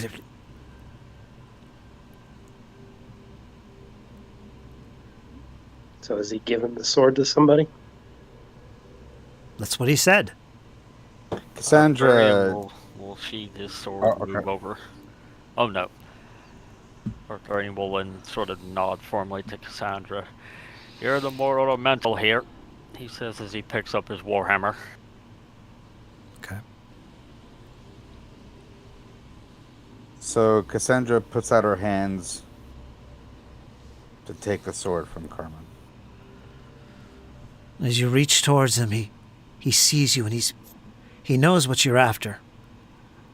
Expecting him to give you the sword, and he very, very reluctantly looks downward towards the sword, and he hesitatingly passes it off into your hand. Take So this. she bows. Go ahead. She bows. Okay. You have the sword, Cassandra. And then I walk up next to Althea, and I just whisper, I hope we are doing the right thing. And I place the sword. All right. You slide the sword next to the other items. It's on the stone surface. Nothing happens. Arthurian, you have something in the pack, right? That we took from the Ghost Yes. of Atari? We're missing the fourth item. Pretty sure he grabbed it when he pulled me out of Grabbed there. it, but who's it on? You or... Oh, no. Oh, yes. Sheppy's got him. I hand him to Arthurian. I say, do we want to heal before we put it on? Just in case? Not this time, lad. And Arthurian will take Otari's thieves' tools and march to the shrine, laying them on there respectfully and gently. Okay. As soon as you place the pouch, what was it that you took? The tools, right? Yep, All right. Otari's thieves' tools. All right, they're wrapped up in this leather pouch, still in great condition, really. You put it on the stone next to the sword, the brooch, and the book. But nothing happens.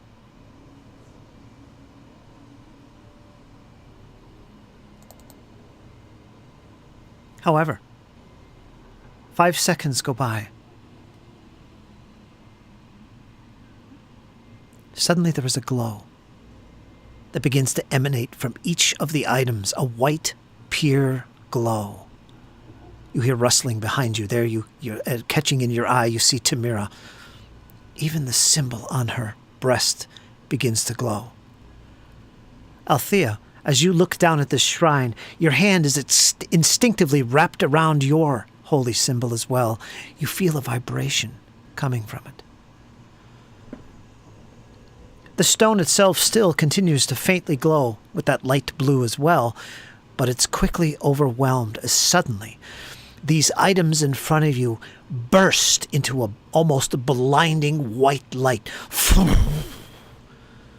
The entire chamber, for a mere second or two, is filled with glorious white light. And it begins to fade almost as instantly as it came, and just before it flickers out on these items, it begins to slowly emanate once again. This slow white light begins to emanate from these items. Not as bright as it was, but it lingers. You see the light on the stone begin to dissipate. The blue light begins to fade. Behind you, you hear screams. You hear moans.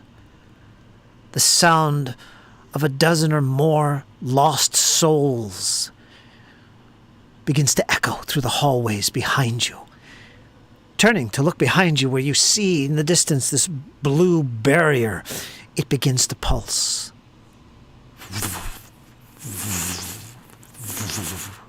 And with each pulse, you see this blue light begin to get darker with each pulse. The screams get louder, the moans, the chants coming from this area, this hallway, especially where that barrier is, culminates to the point where you have to bring your hands to your ears, Althea. It's so loud. And finally, there's this one central scream that comes from the barrier that overshadows all the other moans and screams. And with this, suddenly the blue light caves in on itself until it's a final blue pinprick and disappears from your sight. Blackness, darkness has returned to the barrier.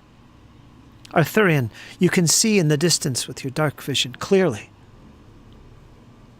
It is gone. So Arthurian, you're right at the portal as well, peeking down and seeing this blue barrier disappear. You all can see this at this stage. Finally, away forward. The moans, silence.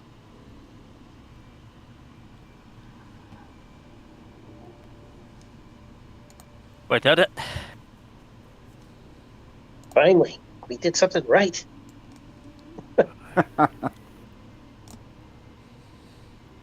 But we need to have a real talk about our combat strategy. Cassandra nods her head and says yes. Sadly, Did this is the stuff disappear?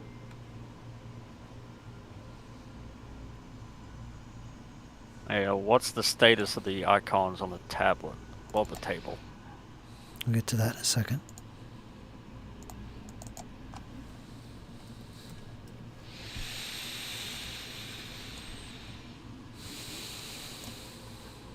Yeah, Arthurian would nod to Cassandra. Hi, it should be me and you in the front line and everyone else back.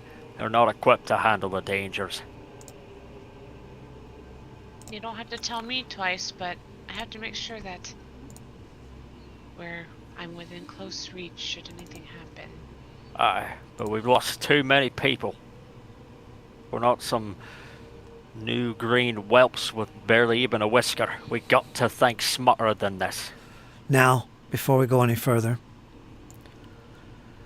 as you turn about to look back at the shrine and the items laying upon them, rising from the items itself, from the stone under which the icons are laid, you see a green mist suddenly begin to appear. You should be able to see that on the map. There before you materializes Otari. His eyes are looking forward towards the ceiling. His hands at his side. He's weeping. Finally, I can rest.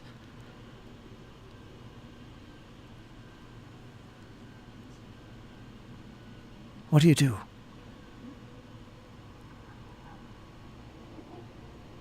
Arthurian will bow his head and look to Atari. Aye, first cold one's on us. He begins to move towards you, Althea, looking past you. Do you get out of his way?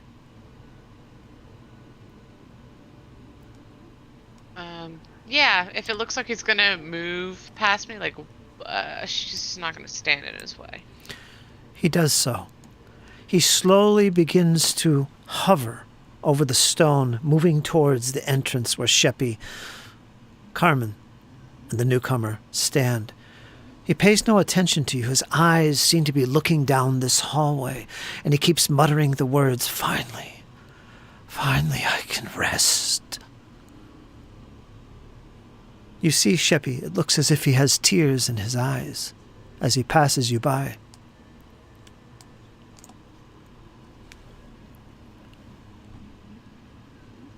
Do you do anything else as he continues to walk down this corridor past? Debbie says to him, "Before you rest, is there anything else you can tell us to help us?" He doesn't. And he'll follow along with him. As you do so, you can tell right away that he doesn't seem to acknowledge you. He's not paying any attention to you. It's almost like your words are not in the same plane as his. He seems to be getting fainter as he moves towards further down this hallway, towards the steps.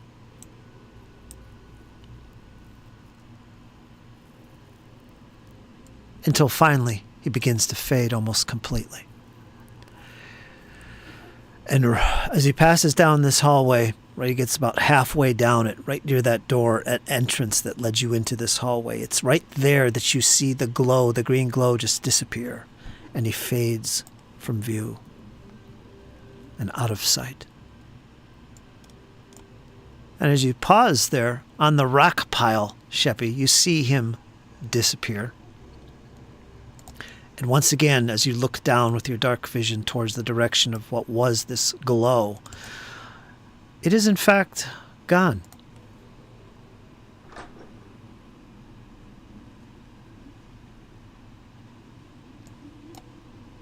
It's no longer barring the steps. Gotcha. "What was that?" says Carmen behind you. "What have you gotten me into?" And he looks totally shaken. That's Otari.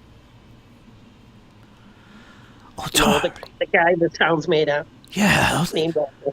him, one of the Rose Guard heroes. He knew my ancestor Raj. He was never found, Otari. They never found his body. This place is dark indeed. It is said the Rose Guard never knew of any underground buildings and caverns like this under the gauntlet itself. He must have found his way down here and died. I don't want no more part of this. This is not for me. Take me out of here.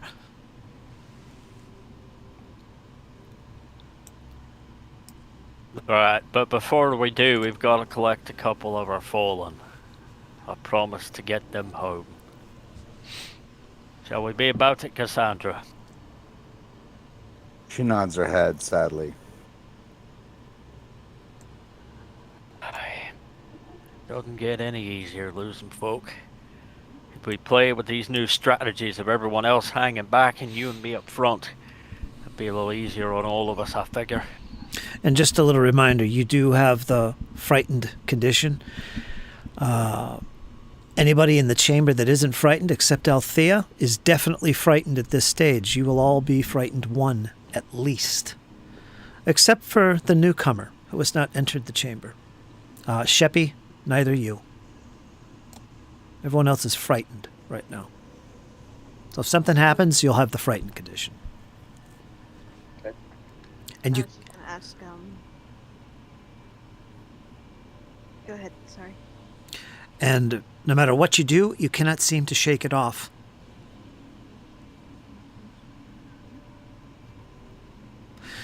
I'll also say that the stone and the altar returns once again to this blue glow. It's once again glowing blue. But the barrier is gone. The items. As you turn back around to investigate the items, the white glow has disappeared. And it has faded from view. The items themselves, all 4 of them, lay intact on the slab of rock, seemingly untouched.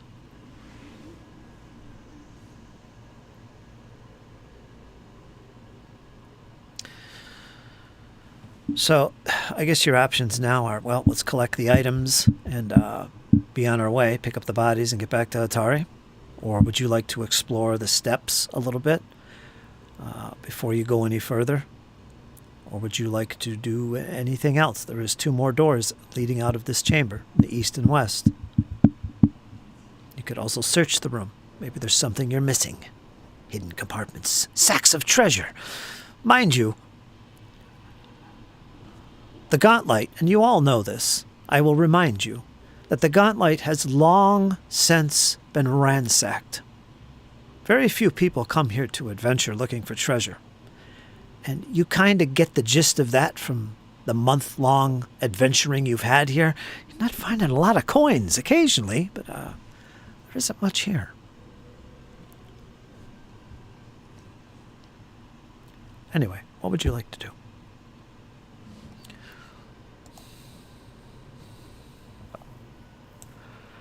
Arthurian's gonna start heading out of the chamber, trying to go back to collect the fallen.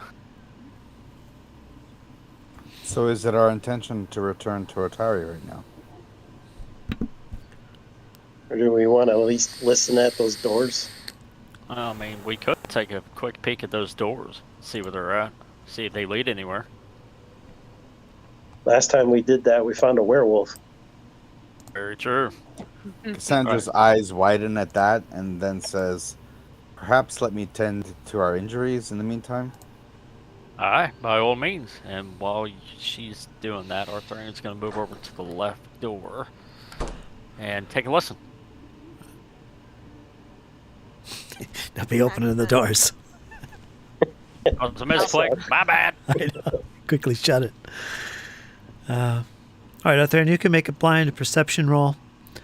Cassandra, you can plan out, what were you going to do, some healing? Yeah, Okay. I was gonna ward medic Arthurian and myself. Okay, hold on to that. Go ahead and roll it. Do that. Now, Althea, what are you up to? I see I'm you. going to take a listen at the eastern door. Okay, blind perception roll. Agatha, Sheppy, you have not entered the chamber. You stand outside the room alongside Carmen. What's on your mind, Agatha? I'm particularly curious what's on your mind.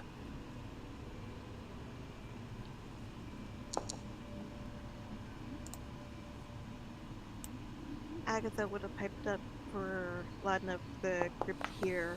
I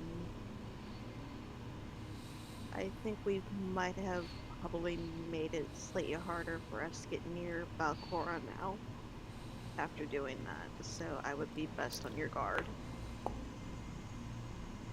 If you ain't gonna help, sawed off there, lassie.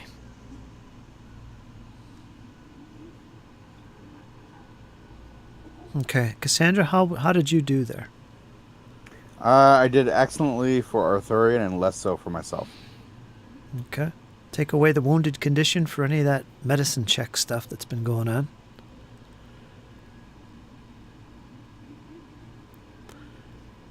And update your hit points. And Althea, your ear presses against the cold stone door. You hear absolutely nothing beyond this portal. It doesn't seem locked. Something Arthurian has verified on the other side of the room, of course. Pause the game here. Arthurian, you hear nothing either. You got this stone door and you've got the noises of Cassandra talking about healing and wrapping bandages as you try to remain motionless and quiet, listening at the door. You hear nothing. Tamira comes over to Althea as Althea comes back to the shrine. We must leave here, Althea. It is a dark place. I could feel its tendrils pulling at us, seeping the energy from our souls. We must leave here. I cannot believe what I just witnessed. Ghosts and spirits. Let us leave this room at once. Mira, that is just a taste of what we've seen here. But we don't worry. I think that is our next plan of action, is to vacate. Then come. And she wraps her arm around your back and starts to guide you towards the exit, towards Carmen. You let her lead you out? Let's get did the we stuff grab first. Yeah, that's my thoughts exactly, Shippy. She'll kind of like roll Tamira's hand off her shoulder, not in like a disrespectful way, just like oh, I forgot something. Turns around, she'll grab the 2 items and kind of look over to Cassandra, see if she's even looking in her direction, and try to like flash a signal to like, don't forget this, and pointing to the other item, and then she'll head out with Tamira. Sheppy says to Althea, Althea, do you mind if I hold on to that book just for a little bit before you give it back? I'll take care of it. This is a very awkward time to just stop me. As I'm being guided out by a whole nother person, but she'll toss you the book. Sheppy's really wants that book. Did you give him the book? I'll give him the book, but Althea's a little bit confused because she's in the middle of something else. Okay. Finally, Sheppy, it's yours. All those arcane magics. Think of the power you could amass. And I'll drag that book over to your inventory, and you can take a quick look at it as you make your way through here, as soon as I find it. Thresholds of Truth is what it's called. So you can take a look at that. Yep.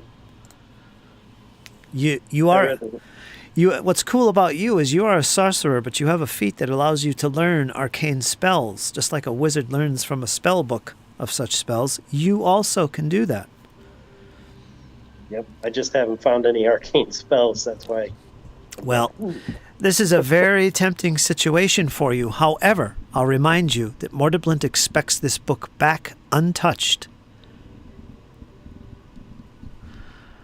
You won't mind if I copy a couple spells down? I'll also remind Althea that Vandy and the town expects the sword to be returned. Nothing was talked about keeping the sword or using it against evil or anything like that. Nothing like that was mentioned. So that also is expected to be returned. The thieves' tools, however, you have found yourself. No one really knows that about that. You could donate them to the museum and say, here is the final icon of Otari himself, his tools. Or you could keep them yourself. Pretty useful. Can't pick locks without tools. And of course, the brooch itself was given to you, Althea. Was it given or Yes. just for borrowing? It was given to you. Oh, okay. Because that was the only thing I wasn't quite sure on, in exchange-wise. But the tools and the sword are still at the altar. She only grabbed the brooch and the book, which is what she had been carrying when they walked into the place. Mm-hmm. And now she no longer has the book. All right, so next question. Cassandra, do you swipe up the sword and the tools? Or... I would, yeah. All right, so everybody could keep what they had in their inventory regarding these things. They've returned, except the book. The book now is in the possession of Sheppy. Unless you want it back, Althea. No. Okay. I don't think Sheppy's going to give it to her.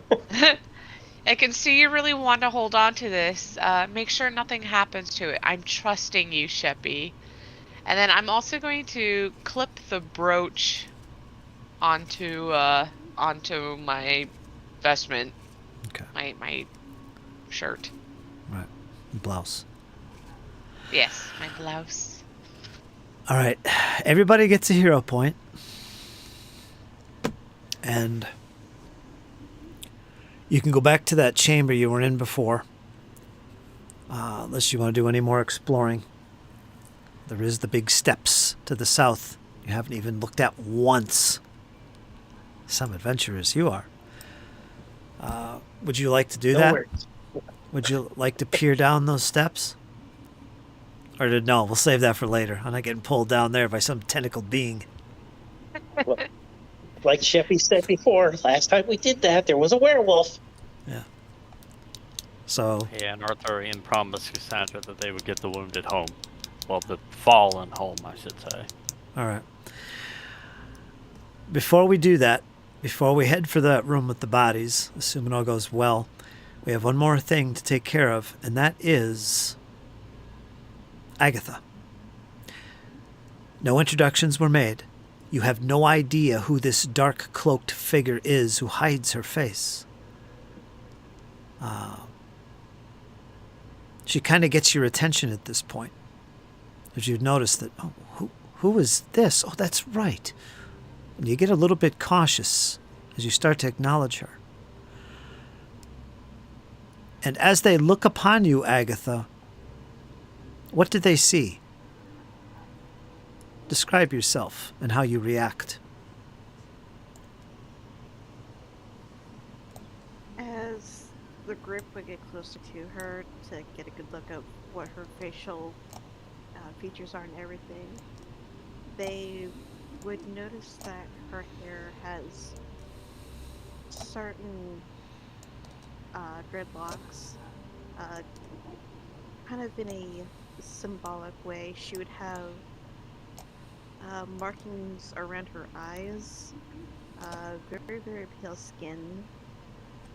And in an attempt to not scare them, but not hide what she is, she would kind of open her mouth enough to show her teeth, so they'd be like, okay, she's not your typical average human. But at the same time, she also motions to her attire, which would have various runic symbols on her clothing, adorned with raven feathers, a very runic design headpiece, basically a very foresty vibe to her.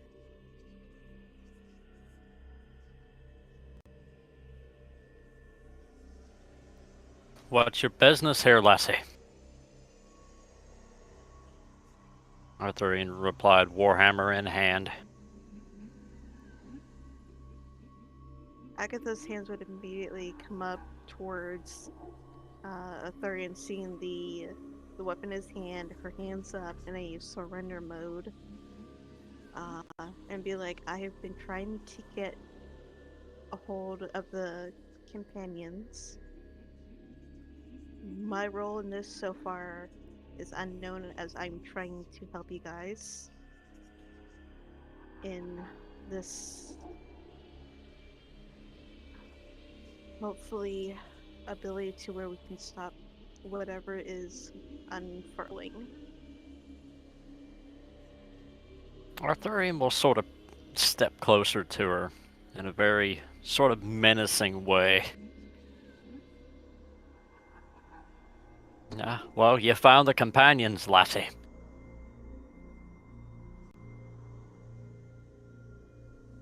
Word is traveling fast about what we're doing here, I guess.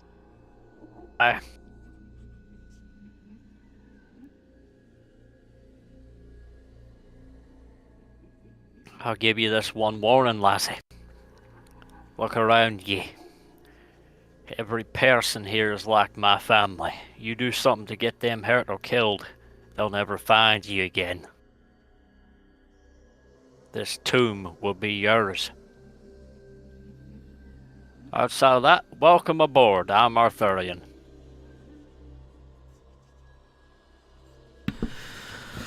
Now, Agatha, you feel overwhelmed being in the presence of these individuals. Because you've heard so much. You have so many questions. You're excited.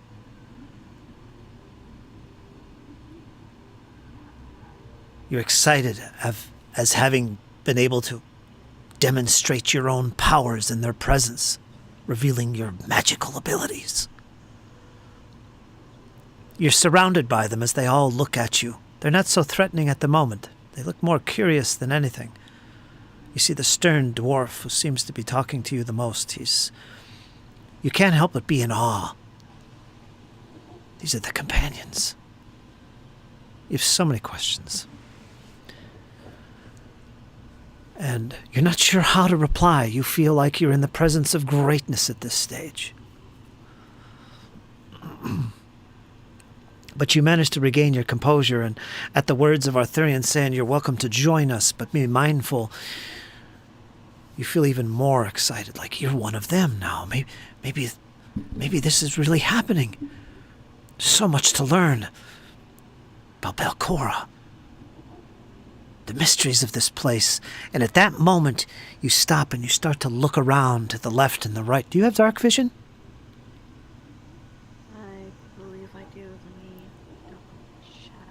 Which means you'll see beyond the normal light of this chamber, but being in the presence of Althea's magical feat, everything is lit in front of you, and you're in awe. You suddenly realize, wait a minute, even better than this, this is Belcora's place of dwelling. You can't believe you're here. You only read about these things. You have so many questions. You're very reluctant to leave, as the party, the companions, seem to have that in mind. Arthurian uncharacteristically takes the lead in this moment, and he begins to head towards the door, the exit to this place, intent on getting to those bodies and delivering them back to the town. Muttering under his breath, "We're going to talk about this." Do you wish to do anything else? Anyone? Just head for the bodies. Yeah, following Arthurian's lead. Agatha's just gonna glance around before they all leave.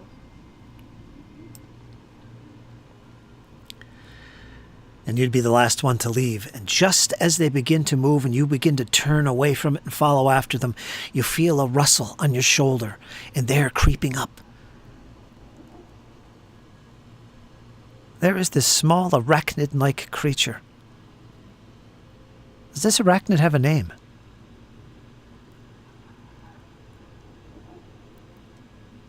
At the moment. Or do you want to save that? Save it. Okay. It makes its presence known, and you feel its legs kind of tickle underneath your neck as a reminder of its presence. And at that, your hand instinctively goes up and carefully pets the little arachnid, muttering a few words under your breath of calmness to the arachnid. You quickly turn to follow the others as they make their way out of the chamber, or you'd be left alone in the dark. And you return to the main chamber. Nothing has changed. The two bodies, Alara and who was the other one? Who else passed away here? Alessandra. Alessandra. Wow, both of your characters, Dizzy. There they are. Arthurian and Cassandra, as best they can, and Sheppy and even Althea, they all grab the bodies and with as much respect as they can. Now, this is going to slow your pace down. Whether or not that means anything, we don't know, but it will slow your pace down. The bodies aren't in the best of shape, but with a little bit of magic, you can help yourselves along the way to respectfully take these bodies back to Otari. Now, there is one other thing. At the foot of this table, is an assortment of equipment that you've stripped from the bodies. Now, there's enough room that you could carry all this in your packs or the extra pack that's also here. You can just pick up the pack. This other stuff, do you want to leave it here, hide it, or do you want to take it with you? What do you do with that little pack of goodies? Why couldn't we tuck it away somewhere instead of having to lug it out right now? Yeah, I think we're already encumbered enough. Yeah, I was thinking that too. Yeah, so we'll tuck it away and hide it, and then pretty much keep going. Okay, so you're going to what? Shove it under the table, put it in the stove in the other room. Yeah, I'll shove it under the table. Okay. Put some chairs around it, right? Yeah, I was gonna say. Barricaded. Yeah. All right. I could make you make not a stealth roll, but we won't worry about that. Yeah, something like that, but we won't worry about that. I could make the roll just as easily for you. All right, so you're going to head out. Yep. Okay. Considering where you are in the gauntlet at this stage, it's going to take you at least an hour to get out of here. Nothing else happens on the way out that hasn't occurred before. You've seen a definite emptiness to the whole series of levels that you've traveled down. There's nothing lively here anymore. The gremlins are missing. Those wide-eyed creatures that they were fighting battles against are nowhere to be seen. Occasionally you hear moans and groans or the shuffling of feet in the distance echoing in the caverns, but they're always distant. You do get to that little pond you were quite cautious about because you did hear the single woof of a wing. That could only mean one thing. The drake has returned. Or has it? You continue on and make your way to the outside of the gauntlet itself in the swamps and make your way down the path towards Otari. Seemingly safe. Not of harm's way. So what we'll do is we'll take a very, very, very short break at this stage, and we'll pick up in Otari as you guys reach there. I'm going to mark off the time here on the calendar. I believe it's like 1 hour before dusk by the time you get there. So there's still some daylight by the time you arrive in Otari. Okay? So, yeah, you guys can take a little 5-minute break, and then we'll all get back here and pick up where we left off. Okay? Sounds good. I'll be right back. See you shortly. I was gonna say, as soon as they start heading towards the entrance of the place, Agatha would have donned everything that she could just to hide her skin showing. Yes. Yeah, that's very important to know. We'll talk about that in the intermission. All right, folks, we're going to be right back. I'm going to go on intermission, check up on the chat. And, yeah, I hope the stream is working out tonight because I had a lot of issues the past week. And, yeah, wasn't sure I was going to be able to do this tonight. But we're going to be back. So hang in there, folks, because I guarantee it's going to get amazing. Be right back.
here we go. We are back with part 2. We're going to continue this. It's going to be a little bit different tonight's session because this is a special session.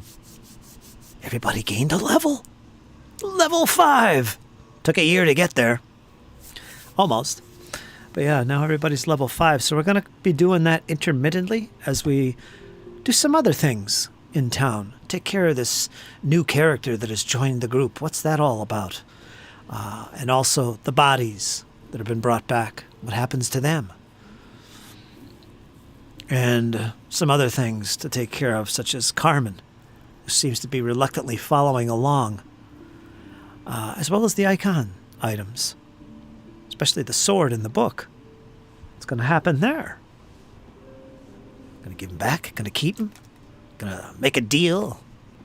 Hey, Vandy, how about you let us hold on to this bad boy? Just for a little bit. It's all for good. You do support us. Mm-hmm. You never know. So there's a lot of things here that we can go through.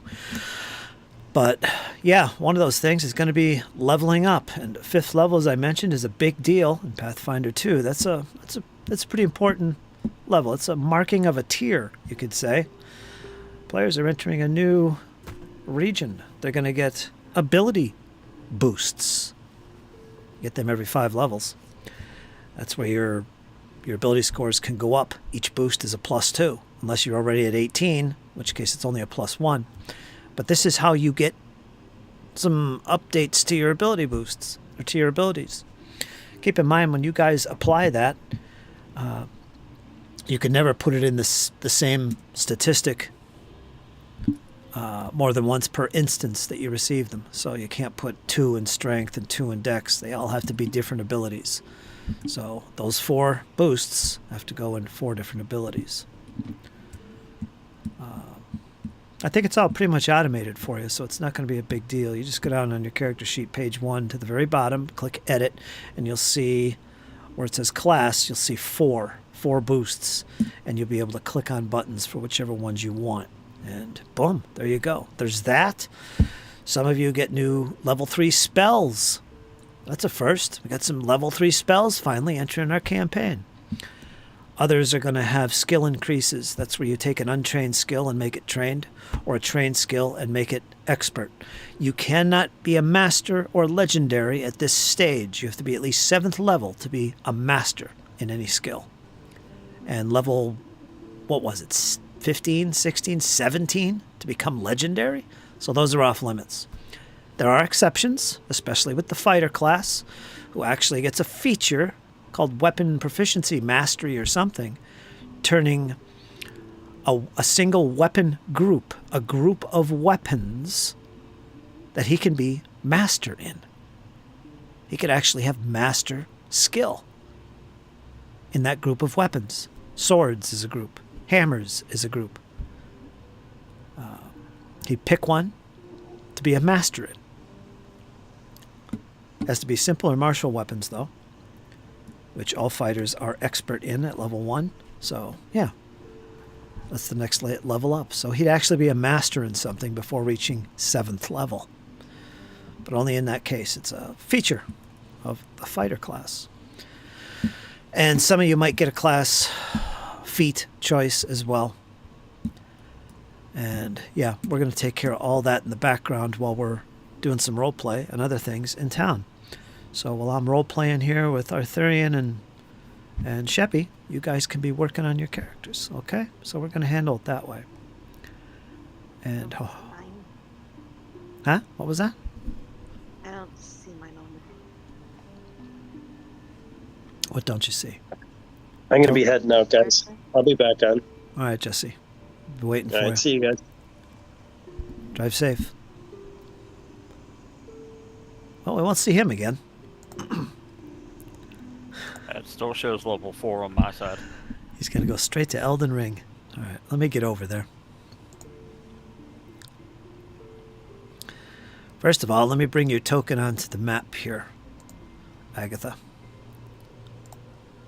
I'll put you down here by the Rowdy Rockfish, right there. You should see the map now.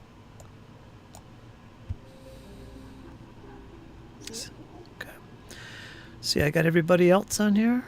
Yeah, they're all on there.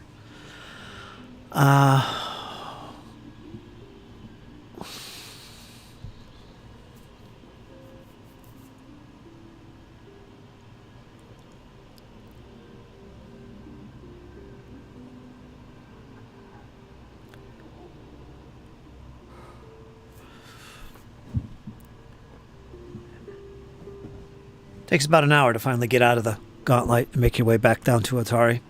There's about an hour of daylight remaining. Actually, less than an hour. It's about 20 minutes of daylight left. Now, one thing I'd like to discuss, Agatha. As the party reaches the upper level, up to this point, you've been remaining in the shadows, hiding in the darkness. Although fully prepared to face the light of day, is it not something you look forward to? And as you get higher up in the gauntlet, and the sunlight begins to become more apparent, you could see it through the ruined walls of the upper levels of this ruined fortress that surrounded the lighthouse known as the Gauntlet.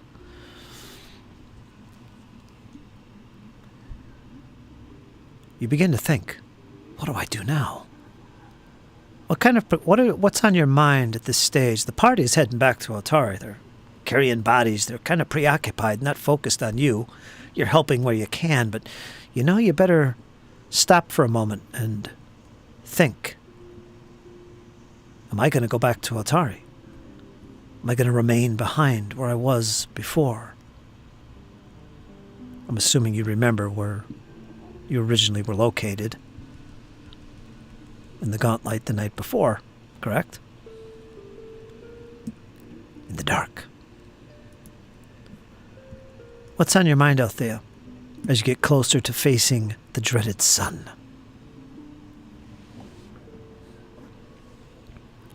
What are you going to do?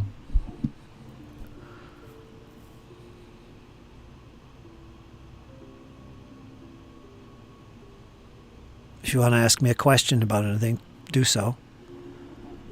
Did you mean Agatha? Agatha. What did I say, Althea? Yeah.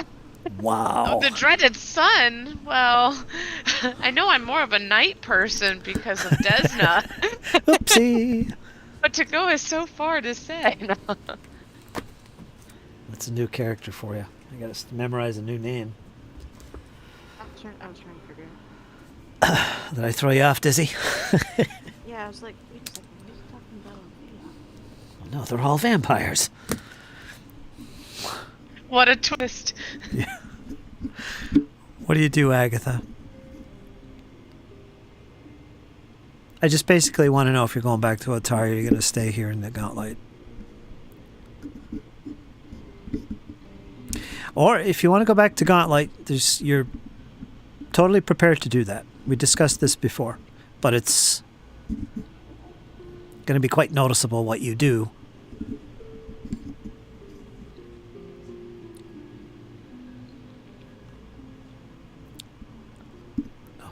You there, Agatha? Dizzy? The temptation to go back to the Gauntlet is so strong right now. Do it. Gut instinct. Go with that.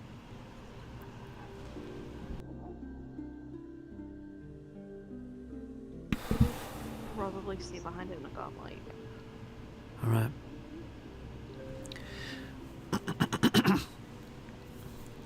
Okay, you can do that. Now, as soon as you get up into the daylight, it's still shadowy here. Now, you're on the first level. Now, you were hiding up here. There's a small, empty room close to the set of steps that get you onto this top level where the sun becomes first apparent.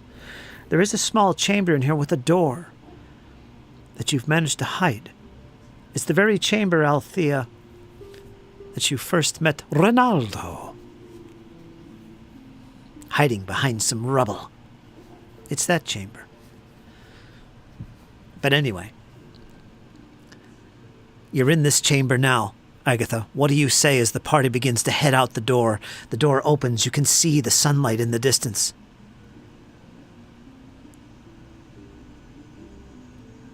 It's not bright. It's very it's getting close to dusk, but another 20 minutes, and yeah, you'd be able to have no problem. So you could remain behind for 20 minutes, I guess, and then make your way in the dark. If you want to hazard going it alone and not say anything. Maybe with a little stealth you can slip away from the group without them even noticing. But at this stage, you've got to make a decision. Do you open your mouth up and say something to the party? Because they're going out that door. Or do you... She would say something. All right, what is that? What do you say? And Althea would be in the rear. Close to the rear. She'd be the one. Agatha would have... She would have started reaching forward to touch Althea on the shoulder, but she immediately draws her hand back, remembering that she has that holy symbol on her, and she tries to find a way to catch Althea's attention as she... I think she heard the companions mention Althea's name.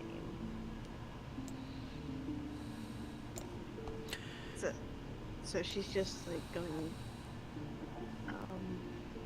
I won't be going back to Qatari with you guys. Where would you be going instead? How will we reach you? I saw the way you fought back there. We could use your help.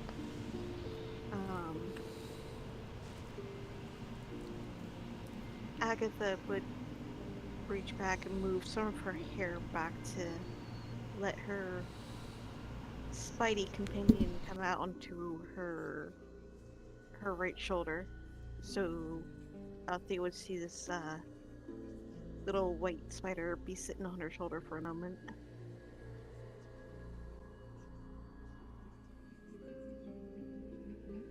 And her companion's name would, her little arachnid companion's name would be Spidey.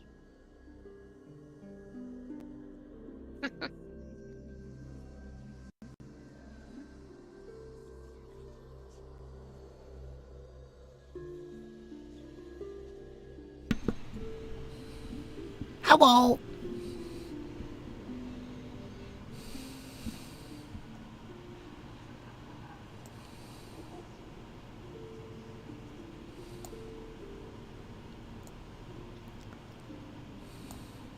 Fuzzy little friend you have there.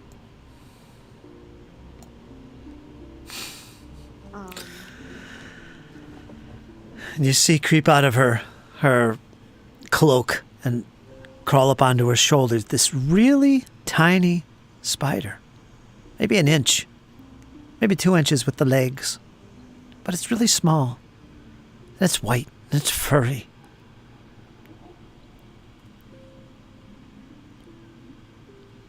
And you see Agatha kind of stroke it along its back and on its legs.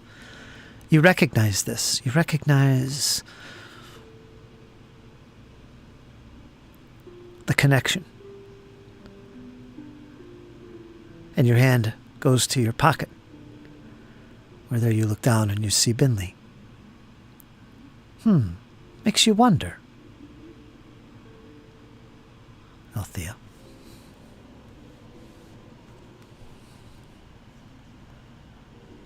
Is that a familiar?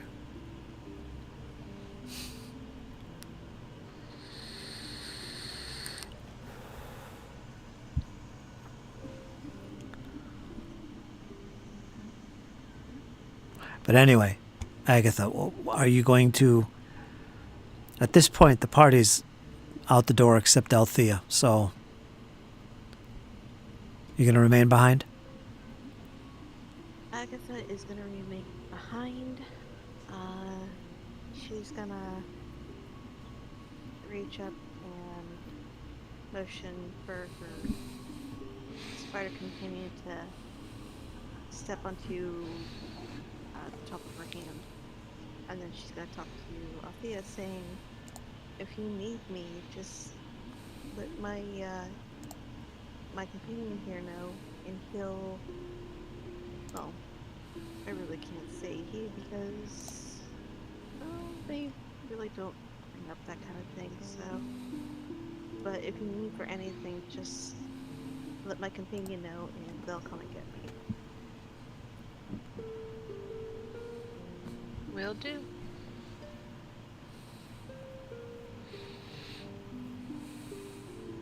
So what is happening here? You're letting them borrow your spider?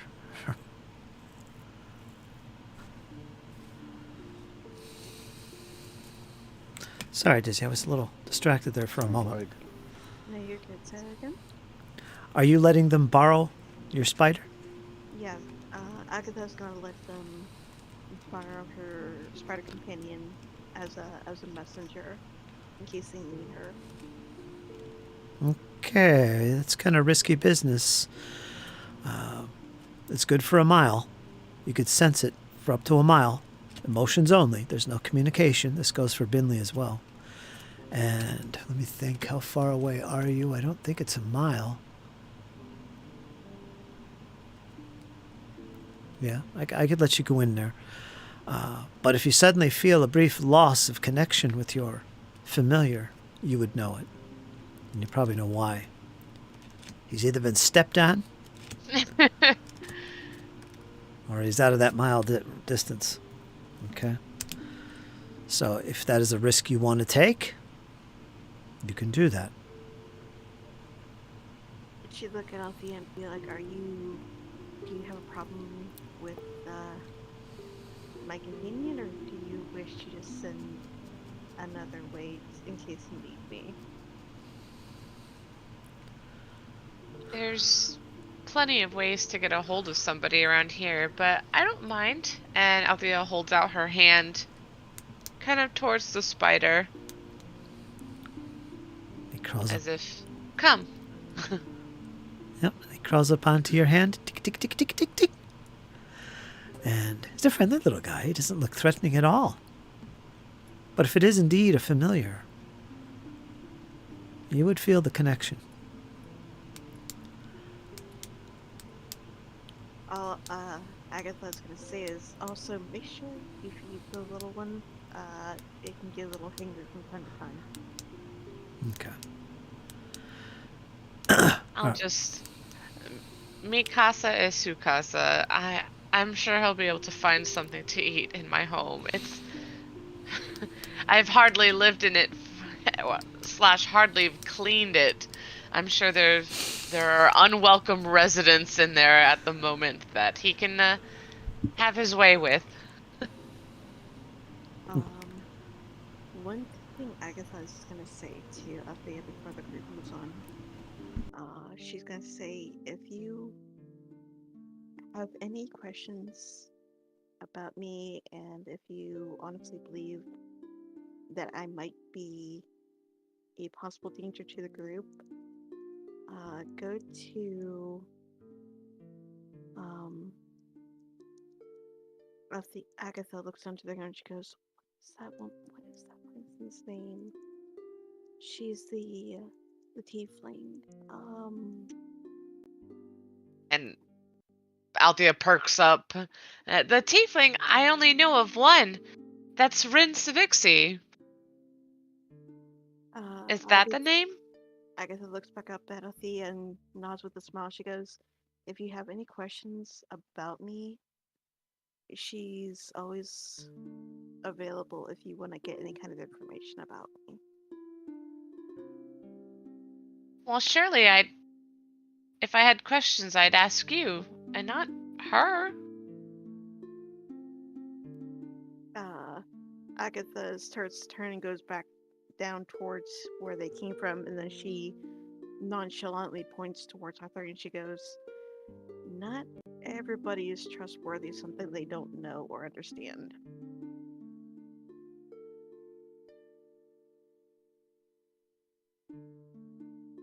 And then she's gonna head back in. Althea shrugs and then tucks Spidey underneath, like behind her ear. So he's kind of tucked away in the hair, not many people, out of sight. Wow. That's one way to do it. I thought you'd put him in the other pocket. Okay, you could do that. All right, so I guess the plan here is that, you guys go ahead and do your thing in town. For my own reasons, I'm going to remain here, but, keep in touch with me with the Spidey here. Be careful with him. He's very important to me. Knowing full well, Agatha, you cannot prepare any spells at all without him in your presence. With that in mind, the door shuts, and the footsteps of the party disappears, fades away. Now the rest of you, it takes about 20 minutes, and maybe 40 minutes for you guys carrying the bodies. You make your way back into Otari. At this stage, it is dusk.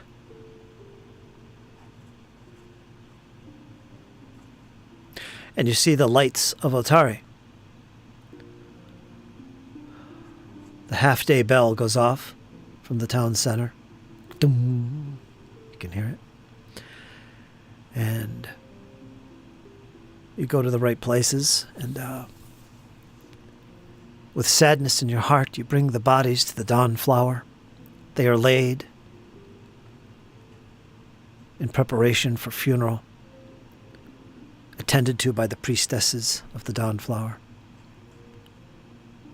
Great sadness fills your hearts. Noticeably so from Cassandra, who you've only just met, but somehow has been touched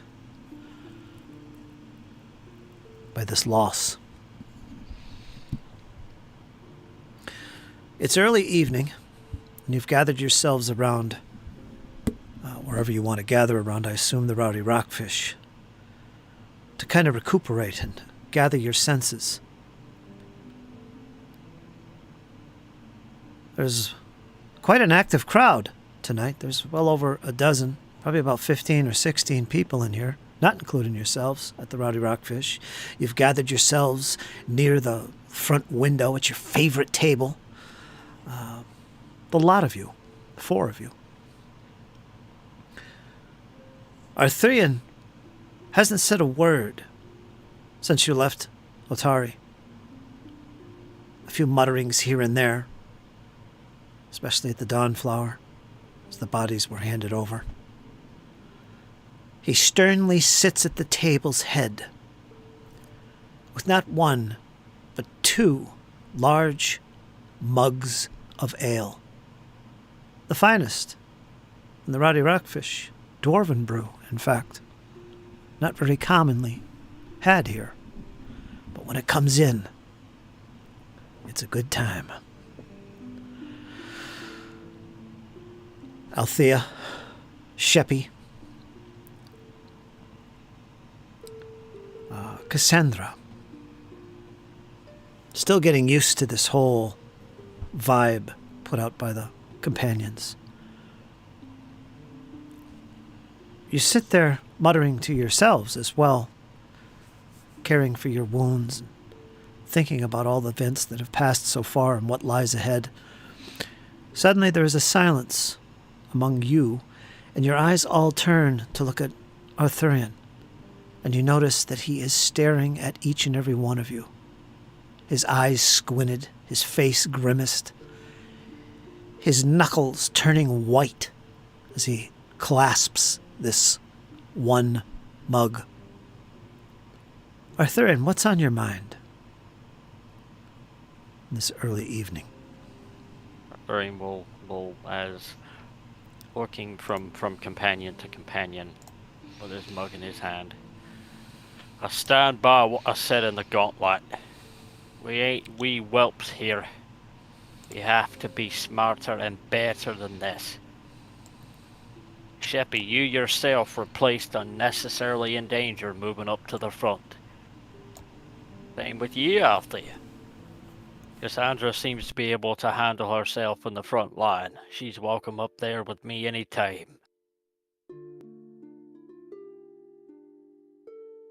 Can't keep losing folk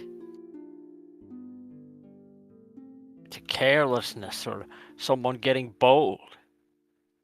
I don't mean to sound brash or hard-headed about it. I'm just tired of seeing people die.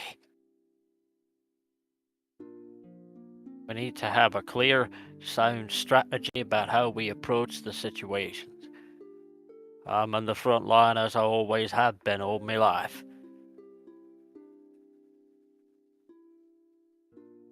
Would anybody else like to be behind me?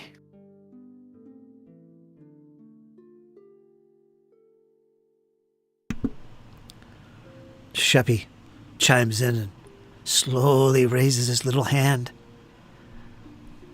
What happened to you? Dwarf? You seem grim, more than usual, and pretty determined. Aye, Sheppy, aye. Death's a hard thing, lad. Yes, I've seen much death though so far. I know what you're thinking. Aye, and what am I thinking, Sheppy? I That's don't. how we're operating now ain't cutting it.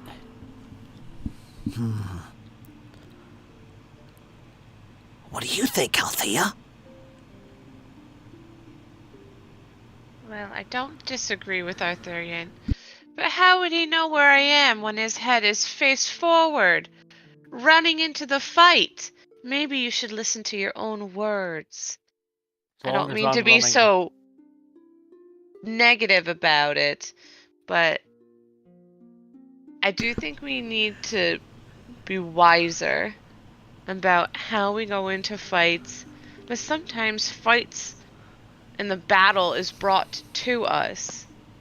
I am going to do my very best to stay at a distance, but this isn't always an option for me. Now hold still.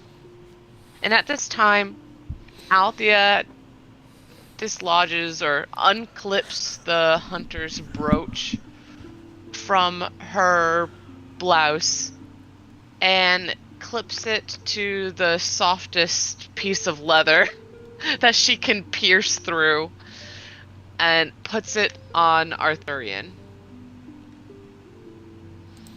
Oh, thank you, lassie. But if I'm running headlong into battle, that just means that you're behind me where you're supposed to be. Now, Cassandra's gonna be our wild card here. And he looks to Cassandra. Sort of waiting for her response. What do you mean, wild card? You can move, lassie. She smiles in appreciation. Yes. Yes, I am faster than you, weighed down by all that metal. Aye. Aye. That's going to be useful. Say in that last fight that we was in, if there had been enemies come out from behind Althea and them, I would have been in no condition to leave the front unattended. You could have. You could help me in the front line, and if things go dire or we get into an ambush, you can peel off and go handle that. Keep these two safe. I'd So also she like not- to point out that, and Althea's been traveling with you guys for a while, at least Arthurian, and she's trying her hardest to be more courageous and more. I'm always at a loss for words of these things, but she's trying to trying to better herself, and she's gaining more experience and knowledge of fighting, which she was never really used to. But she adds to the conversation, I'm not as helpless as you think I am. I'm getting better at it. Ah, you most certainly are, lassie. But look at what you're wearing as opposed to what I'm wearing. Nothing is as simple as a plate of metal, Arthurian. There are many ways I can protect myself. Aye, by being in the middle, if we get ambushed from the rear. or behind me when battle is joined. I'll not lose not one more soul here except for me, and I'm going out in the front line as it should be, protecting you lot. Well, just you see, I'm going to win some battles Oh, with my little Althea. conversation and my mind. It's all about psychology, Arthurian. I've been reading. But Arthurian will just you wait. gently pat her on the shoulder, offering a reassuring pat. Oh, my dear Althea. It is about what you wear in the front line. I'm wearing full plate armor with chainmail. You're wearing a simple dress, for lack of a better word. You Yeah, pretty can't much. stand there and take the punishment that I can. I'm built for battle. I trained for this my whole life. Trained to be a fighter, trained to be in the front line. And we've won our battles. All of us here. We've won because we've stuck to one simple strategy. I fight in the front line, and everyone else who's not wearing the heavy armor, with the exception of Cassandra, because that girl can punch, stays behind me. You're not equipped to handle the situation. And I don't mean that with no disrespect. You've done pretty damn good so far, lassie. If But I may, partly- Arthurian, By all means. Althea is still perhaps in a better position should we be in the need of an emergency then, and she looks over to Sheppy and is very apologetic looking, then Sheppy or this new companion. I'm not saying that you don't have to come close to the front. That's not what I'm saying at all. What I'm saying is stay behind me when you're in the front instead of standing beside me. At least if you're behind me, my body can take a beating for you. That's all I'm saying.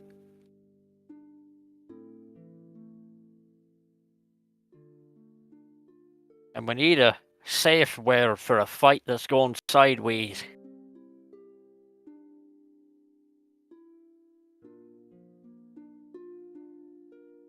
But we've already established a word when we're not equipped to fight. Did we? Or I thought that was out of character. Yeah, we're a pretty fragile party. We just need to sort of accept that. Oh, well, we already said pineapples. We just have okay. to fill Agatha in on this. Gotcha. Okay, gotcha. So we'll keep the old pineapples there. If you want, we can make it a different, more realistic word. Since, we might not have all tasted a pineapple. Are there pineapples in Odari? Things like that. No, it's unique and original. I like it. It rolls off the tongue. Aye. But And it can be screamed when you're in the thick massive of the amounts of massive pain. It's easy to scream that, lass. But do you understand what I'm saying, Miss Althea? I can't fight effectively and protect you all if I'm having to worry about you, especially Sheppy in the last fight was standing right beside me. I can't worry about maintaining the front line if I have to worry about Sheppy. Sheppy as well ain't very well armored. He took two wallops from that big skull and we almost lost him. Well, I don't think there's any change in Sheppy's mind. Yeah. We'll see about that. So at this point, Cassandra will just remind Arthurian that everybody here is brave in their own way. And if we leave Arthurian alone in the front, it's too easy for everything to focus on him. I And then disagree, Lassie. And then we'll lose him. No, Arthurian I'm will with chuckle. Cassandra on this one. You went down in just about every fight we've had. Being the sole person to take be it attacked. all, Yeah. it's taken its toll on you. And when you say that, you're noticing right away there's something different about Arthurian at this point. Something has definitely changed in his demeanor, his facial expressions, his mannerisms. He looks more stern, more determined, more grim, if that's possible for a dwarf. But something is different. He seems to be very steadfast in this idea that, hey, look, we need to change things up a little bit. We need to be better organized. This is battle, for crying out loud. I'm a soldier. There's better ways to deal with these threats that lie ahead of us. We can't be in chaos at all times. We need to know what we're doing when we enter a room, when we set up our marching order. Althea needs to be in the middle, protected. I'll lead the way. Sheppy, he's good at scouting. He needs to stick to that task as often as he can. But for sure, I will lead the way. And I will decide what we do when the time comes and questions arise. He goes back into his drink, stern and grim as ever. Cassandra wants to bring up another point. She mentions how we would do well to focus on one enemy at a time. The sooner we drop an enemy, the sooner it can no longer attack us. When we each split off, this is sometimes unavoidable, but when we each split off, we are spreading out ourselves, and the fights last longer. And the longer the fight, the greater a chance we lose. Do you agree, Arthurian? I do, but one amendum to that there, Lassie. And he would gently offer a comforting pat to both Cassandra and Althea. Think of it like this, Cassandra. You and me in the front line. We're hammering an anvil, right? I got you on the other side. We're absolutely beating this thing. Right behind us is Althea and little Sheppy over there. Not too far back, not right up beside us either. That's what I'm saying. We gotta keep the fight away from them. We can focus down a single target. Oh, absolutely we can. As far as taking a beating, Miss Althea, I'm trained for this. Battle tested before I even came to Otari. Dropping's what we dwarves do. Because we can't jump, so we splat. That's how physics works. Everything goes down. And he chuckles at that before looking back to Cassandra. That's what I'm saying. You and me in the front line. We can handle the physical threats while they're back there slinging spells and providing healing. Right? She nods. And right at that moment, you see a plate with some breads and a big bowl of steaming meats and a watery it's a stew with meats floating in it, being delivered. You all get a mug of ale delivered to you. Compliments of the house. Thank you. You're welcome. And then this old guy, you don't know his name. He's been working here a while, but you don't remember his name. He's a kind of a chunky, short guy with balding hair. He's the guy I've always been watching tending the bar as of late. You don't see Brelda. She hasn't been seen for a while. Probably it's understandable since her brother, was it her brother? I think it was her son. Her son, I can't remember. I'll have to check my notes, but ever since he was rescued, you haven't seen him either. Different story. But he meanders back to the thing. And you've also noticed that the the tone of the people here tonight, the patrons, has gone down. It's like as if maybe people are listening in. Your voice has raised a few times, Arthurian. Arthurian will grab his stew. So are we all in agreement with that then? Cassandra nods her head. Althea does the same. Arthurian bears his gaze down upon little Sheppy. Whatever you say, dwarf.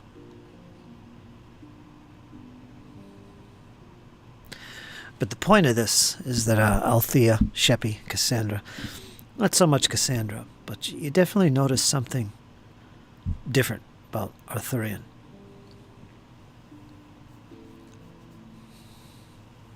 Whether or not that's welcome, who knows? But his tone has changed.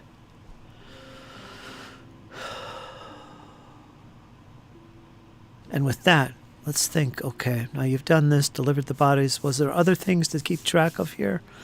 The icons. And healing, I believe. Healing. If you got, you guys can heal yourself up. Because you'll definitely be healed by the next session anyway. So you could do that. And sadly, drain is down to 2. You're going to have drained 2 by the next morning, Arthurian. Takes a full night's rest to get rid of 1. At least it's something. But I did have one question. You do. With involved to let me find it here in my features. I know I've got it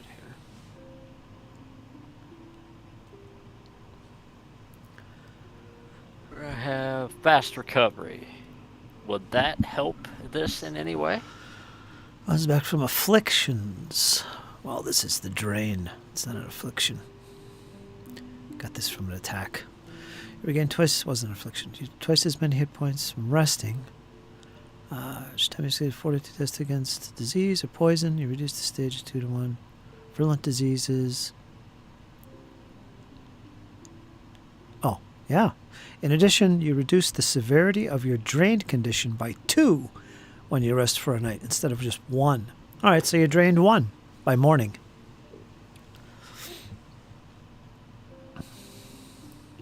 So you just knock yourself down to drained 1. The rest of you could take away your wounded condition. You could bump your hit points all the way back to full. Because you can use your healing if necessary, not just sleep. Alright, so that's all good. Your character sheets are all good. Now, Arthurian, I did make a couple one mistake on your sheet. I ignored when you go up in level, it automatically pops open a window that says what weapon group, because you automatically get weapon mastery. And I chose it for you. I chose hammers. Okay. That's what you wanted. So that's done. It should all be automated on your character sheet now. Oh, yeah, I've got my fighter weapon mastery, yes sir. All right. I think everybody else is good. And you could do that at your leisure throughout the week. And by the time we get back together for the next session, you will all fully be healed, rested, and ready to go at level 5. And at this stage, after about an hour or so sitting here having this little chat, Agatha, would you have left the Gauntlet and headed for Otari now that dusk has set in? She definitely would leave the Gauntlet now and head to Otari. All right. You have no trouble finding the Ruddy Rockfish and the companions. No trouble at all. You know about this place. You are hungry. You enter the building. There's quite a few people here. You're very nervous. You still somewhat cover yourself a little bit, but you don't have to protect yourself as before. And you spot the companions, and I assume you make your way over and collect Spidey and introduce yourself back to the group. So if there's any conversation you'd like to have about your character with the others, you can do so now. You have the time. It's early evening. If you have any questions. Agatha would have made her way over, and her hands would immediately be outstretched towards her spider companion that was with Althea.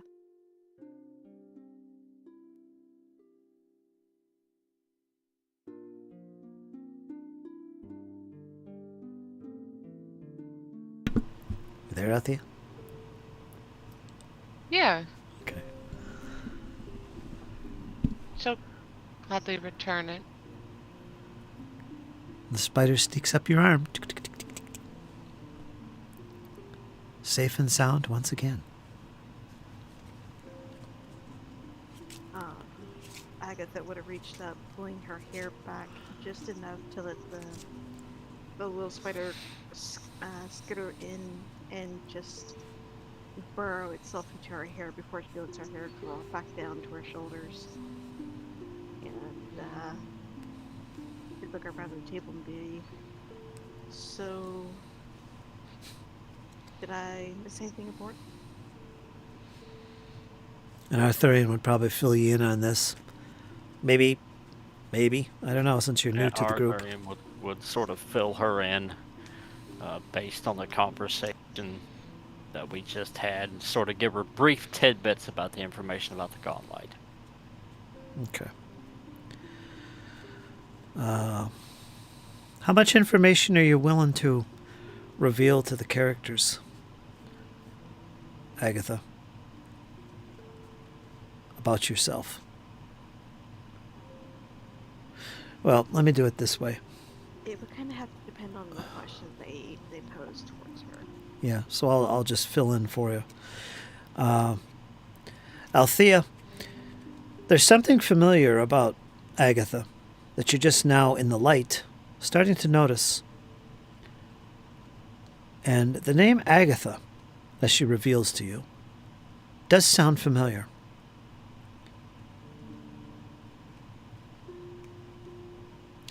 To you, it's somewhat been rumored, you're not certain of this, that, you've been here for 5 years. There is someone that dwells outside of Otari to the northwest, in the forest. Regions you've never really gone, maybe a little bit earlier in your escapades in Otari, but never far out as far as it's rumored to be. This small little cabin on the way to, what is it, Malavern? I can't think of the other village not far from here. Maravan. Going in that direction to the northwest, in the woods, deep in the woods, it is said to be rumored there is a witch of human origin who occasionally comes into Otari. No one bothers her. She's all understood to be what she is, but she keeps to herself, and she helps those in need. She trades herbs and alchemical things that she collects and gathers from the forest. Sometimes she's been known to go to the market, both to purchase and procure things as well as to sell, give and trade various herbal medicines. You've heard of such individual. Could that be her? You could ask her if you want. And she's already kind of revealed her fangs to us. Yeah, back in the gauntlet, she would have opened her mouth, so the entire group would be able to see the slightly elongated canines that she has. Primal. Especially in battle. So as I'm coming to kind of recognize the signs and remember her connections to Otari, or at least just outside, and why she comes in. Althea rummages through her bag and she'll hand that amulet to her. The occult And thing? the channel protection amulet, the one that belonged to. Can't exactly quite remember Oh, that thing. which one it belonged to, but she'll say, if we are to work together, I believe this may be of use to you. I would hate to accidentally injure somebody on our side. Do you have that in your inventory? Me? Yeah. Yeah, I do. It's in my backpack. Oh, there it is. Ah. Yeah, it's the second one from the top. That's the one you got from Alara? I want to say it's the one that I got from her, yeah. Okay. Let me look at it real quick.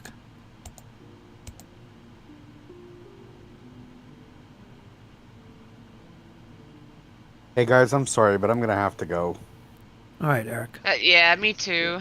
All right. I'll tell you what. We'll call it here.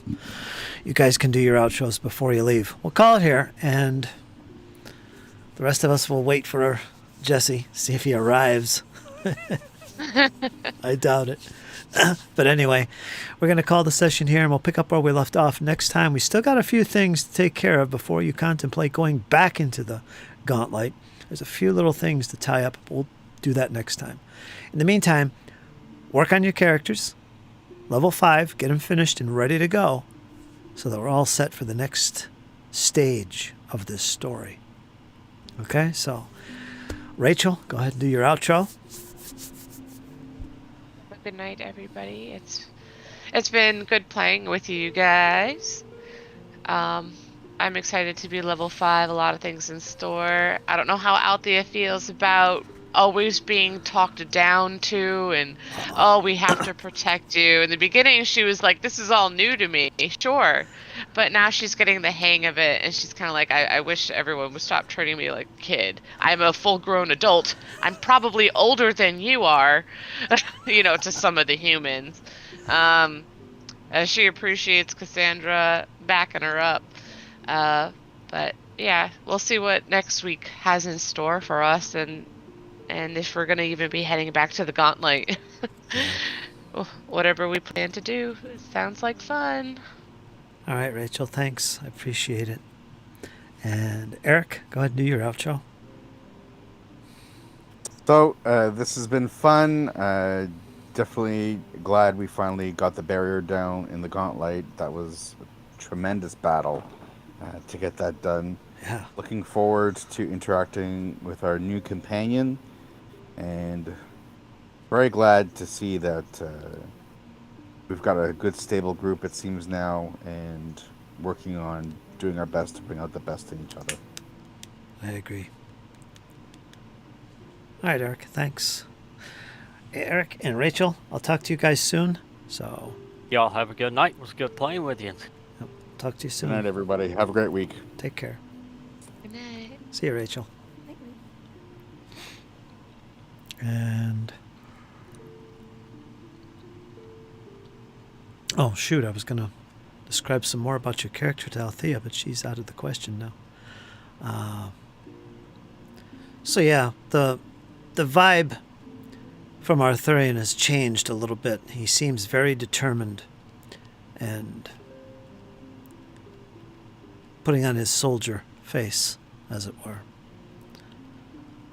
That's what that's all about. But of course, you, Agatha, you haven't really picked up on any change because you don't really know them too well, but you're just getting to know them now.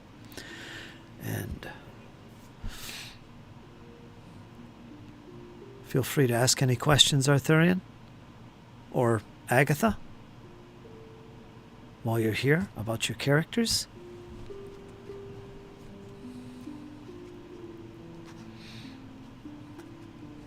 If not, we can pick it up in the next session. because we do have a whole week.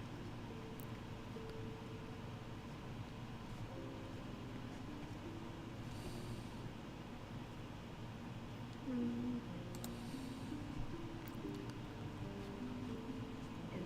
If anyone wants to ask any questions, he's free to do so, but if he wants to wait until next session, I'm fine with that as well. I'll probably wait till next session when everybody's here. Yeah, I agree. Everybody can participate. Channel the God mind. All right, folks. So I guess that's it then. We'll call it here and look at ourselves all set for the next session, because that's the big one. Level 5. Got a new depth to the gauntlet to explore. It should be fun. And I think the stream went okay, but I got some things to work on. So sorry about that, folks. I'm going to get things worked out a little bit better. So Kyle, do your outro. And Dizzy, you can follow up after that. And then we'll end the stream. Go ahead, Kyle. What's up, guys?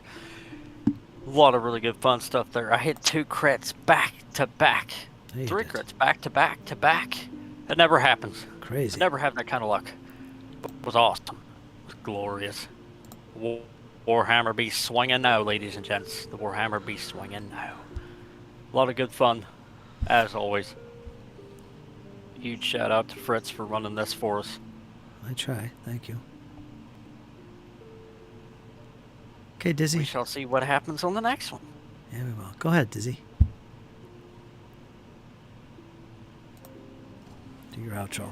Well, we definitely made a lot more progress than what we did last session. Got more leeway of where Agatha might feel herself being fitting into the group. So she's got a lot of questions to ask the companions come next session. So she'll be a real chatterbox to the entire group. And we'll see how that goes. Excellent. All right, folks, we're going to call it here. Jesse, of course, he was with us here for a bit. He'll probably be on shortly, but we'll end the stream before that. So, folks, thanks for watching. Thanks for chatting away. And we're going to have another episode 49, in the upcoming next week, well, Sunday, around 6:30, same usual time. So, folks, we'll see you guys again. So, until next time, you guys hang in there, because it's only going to get better. Talk to you soon.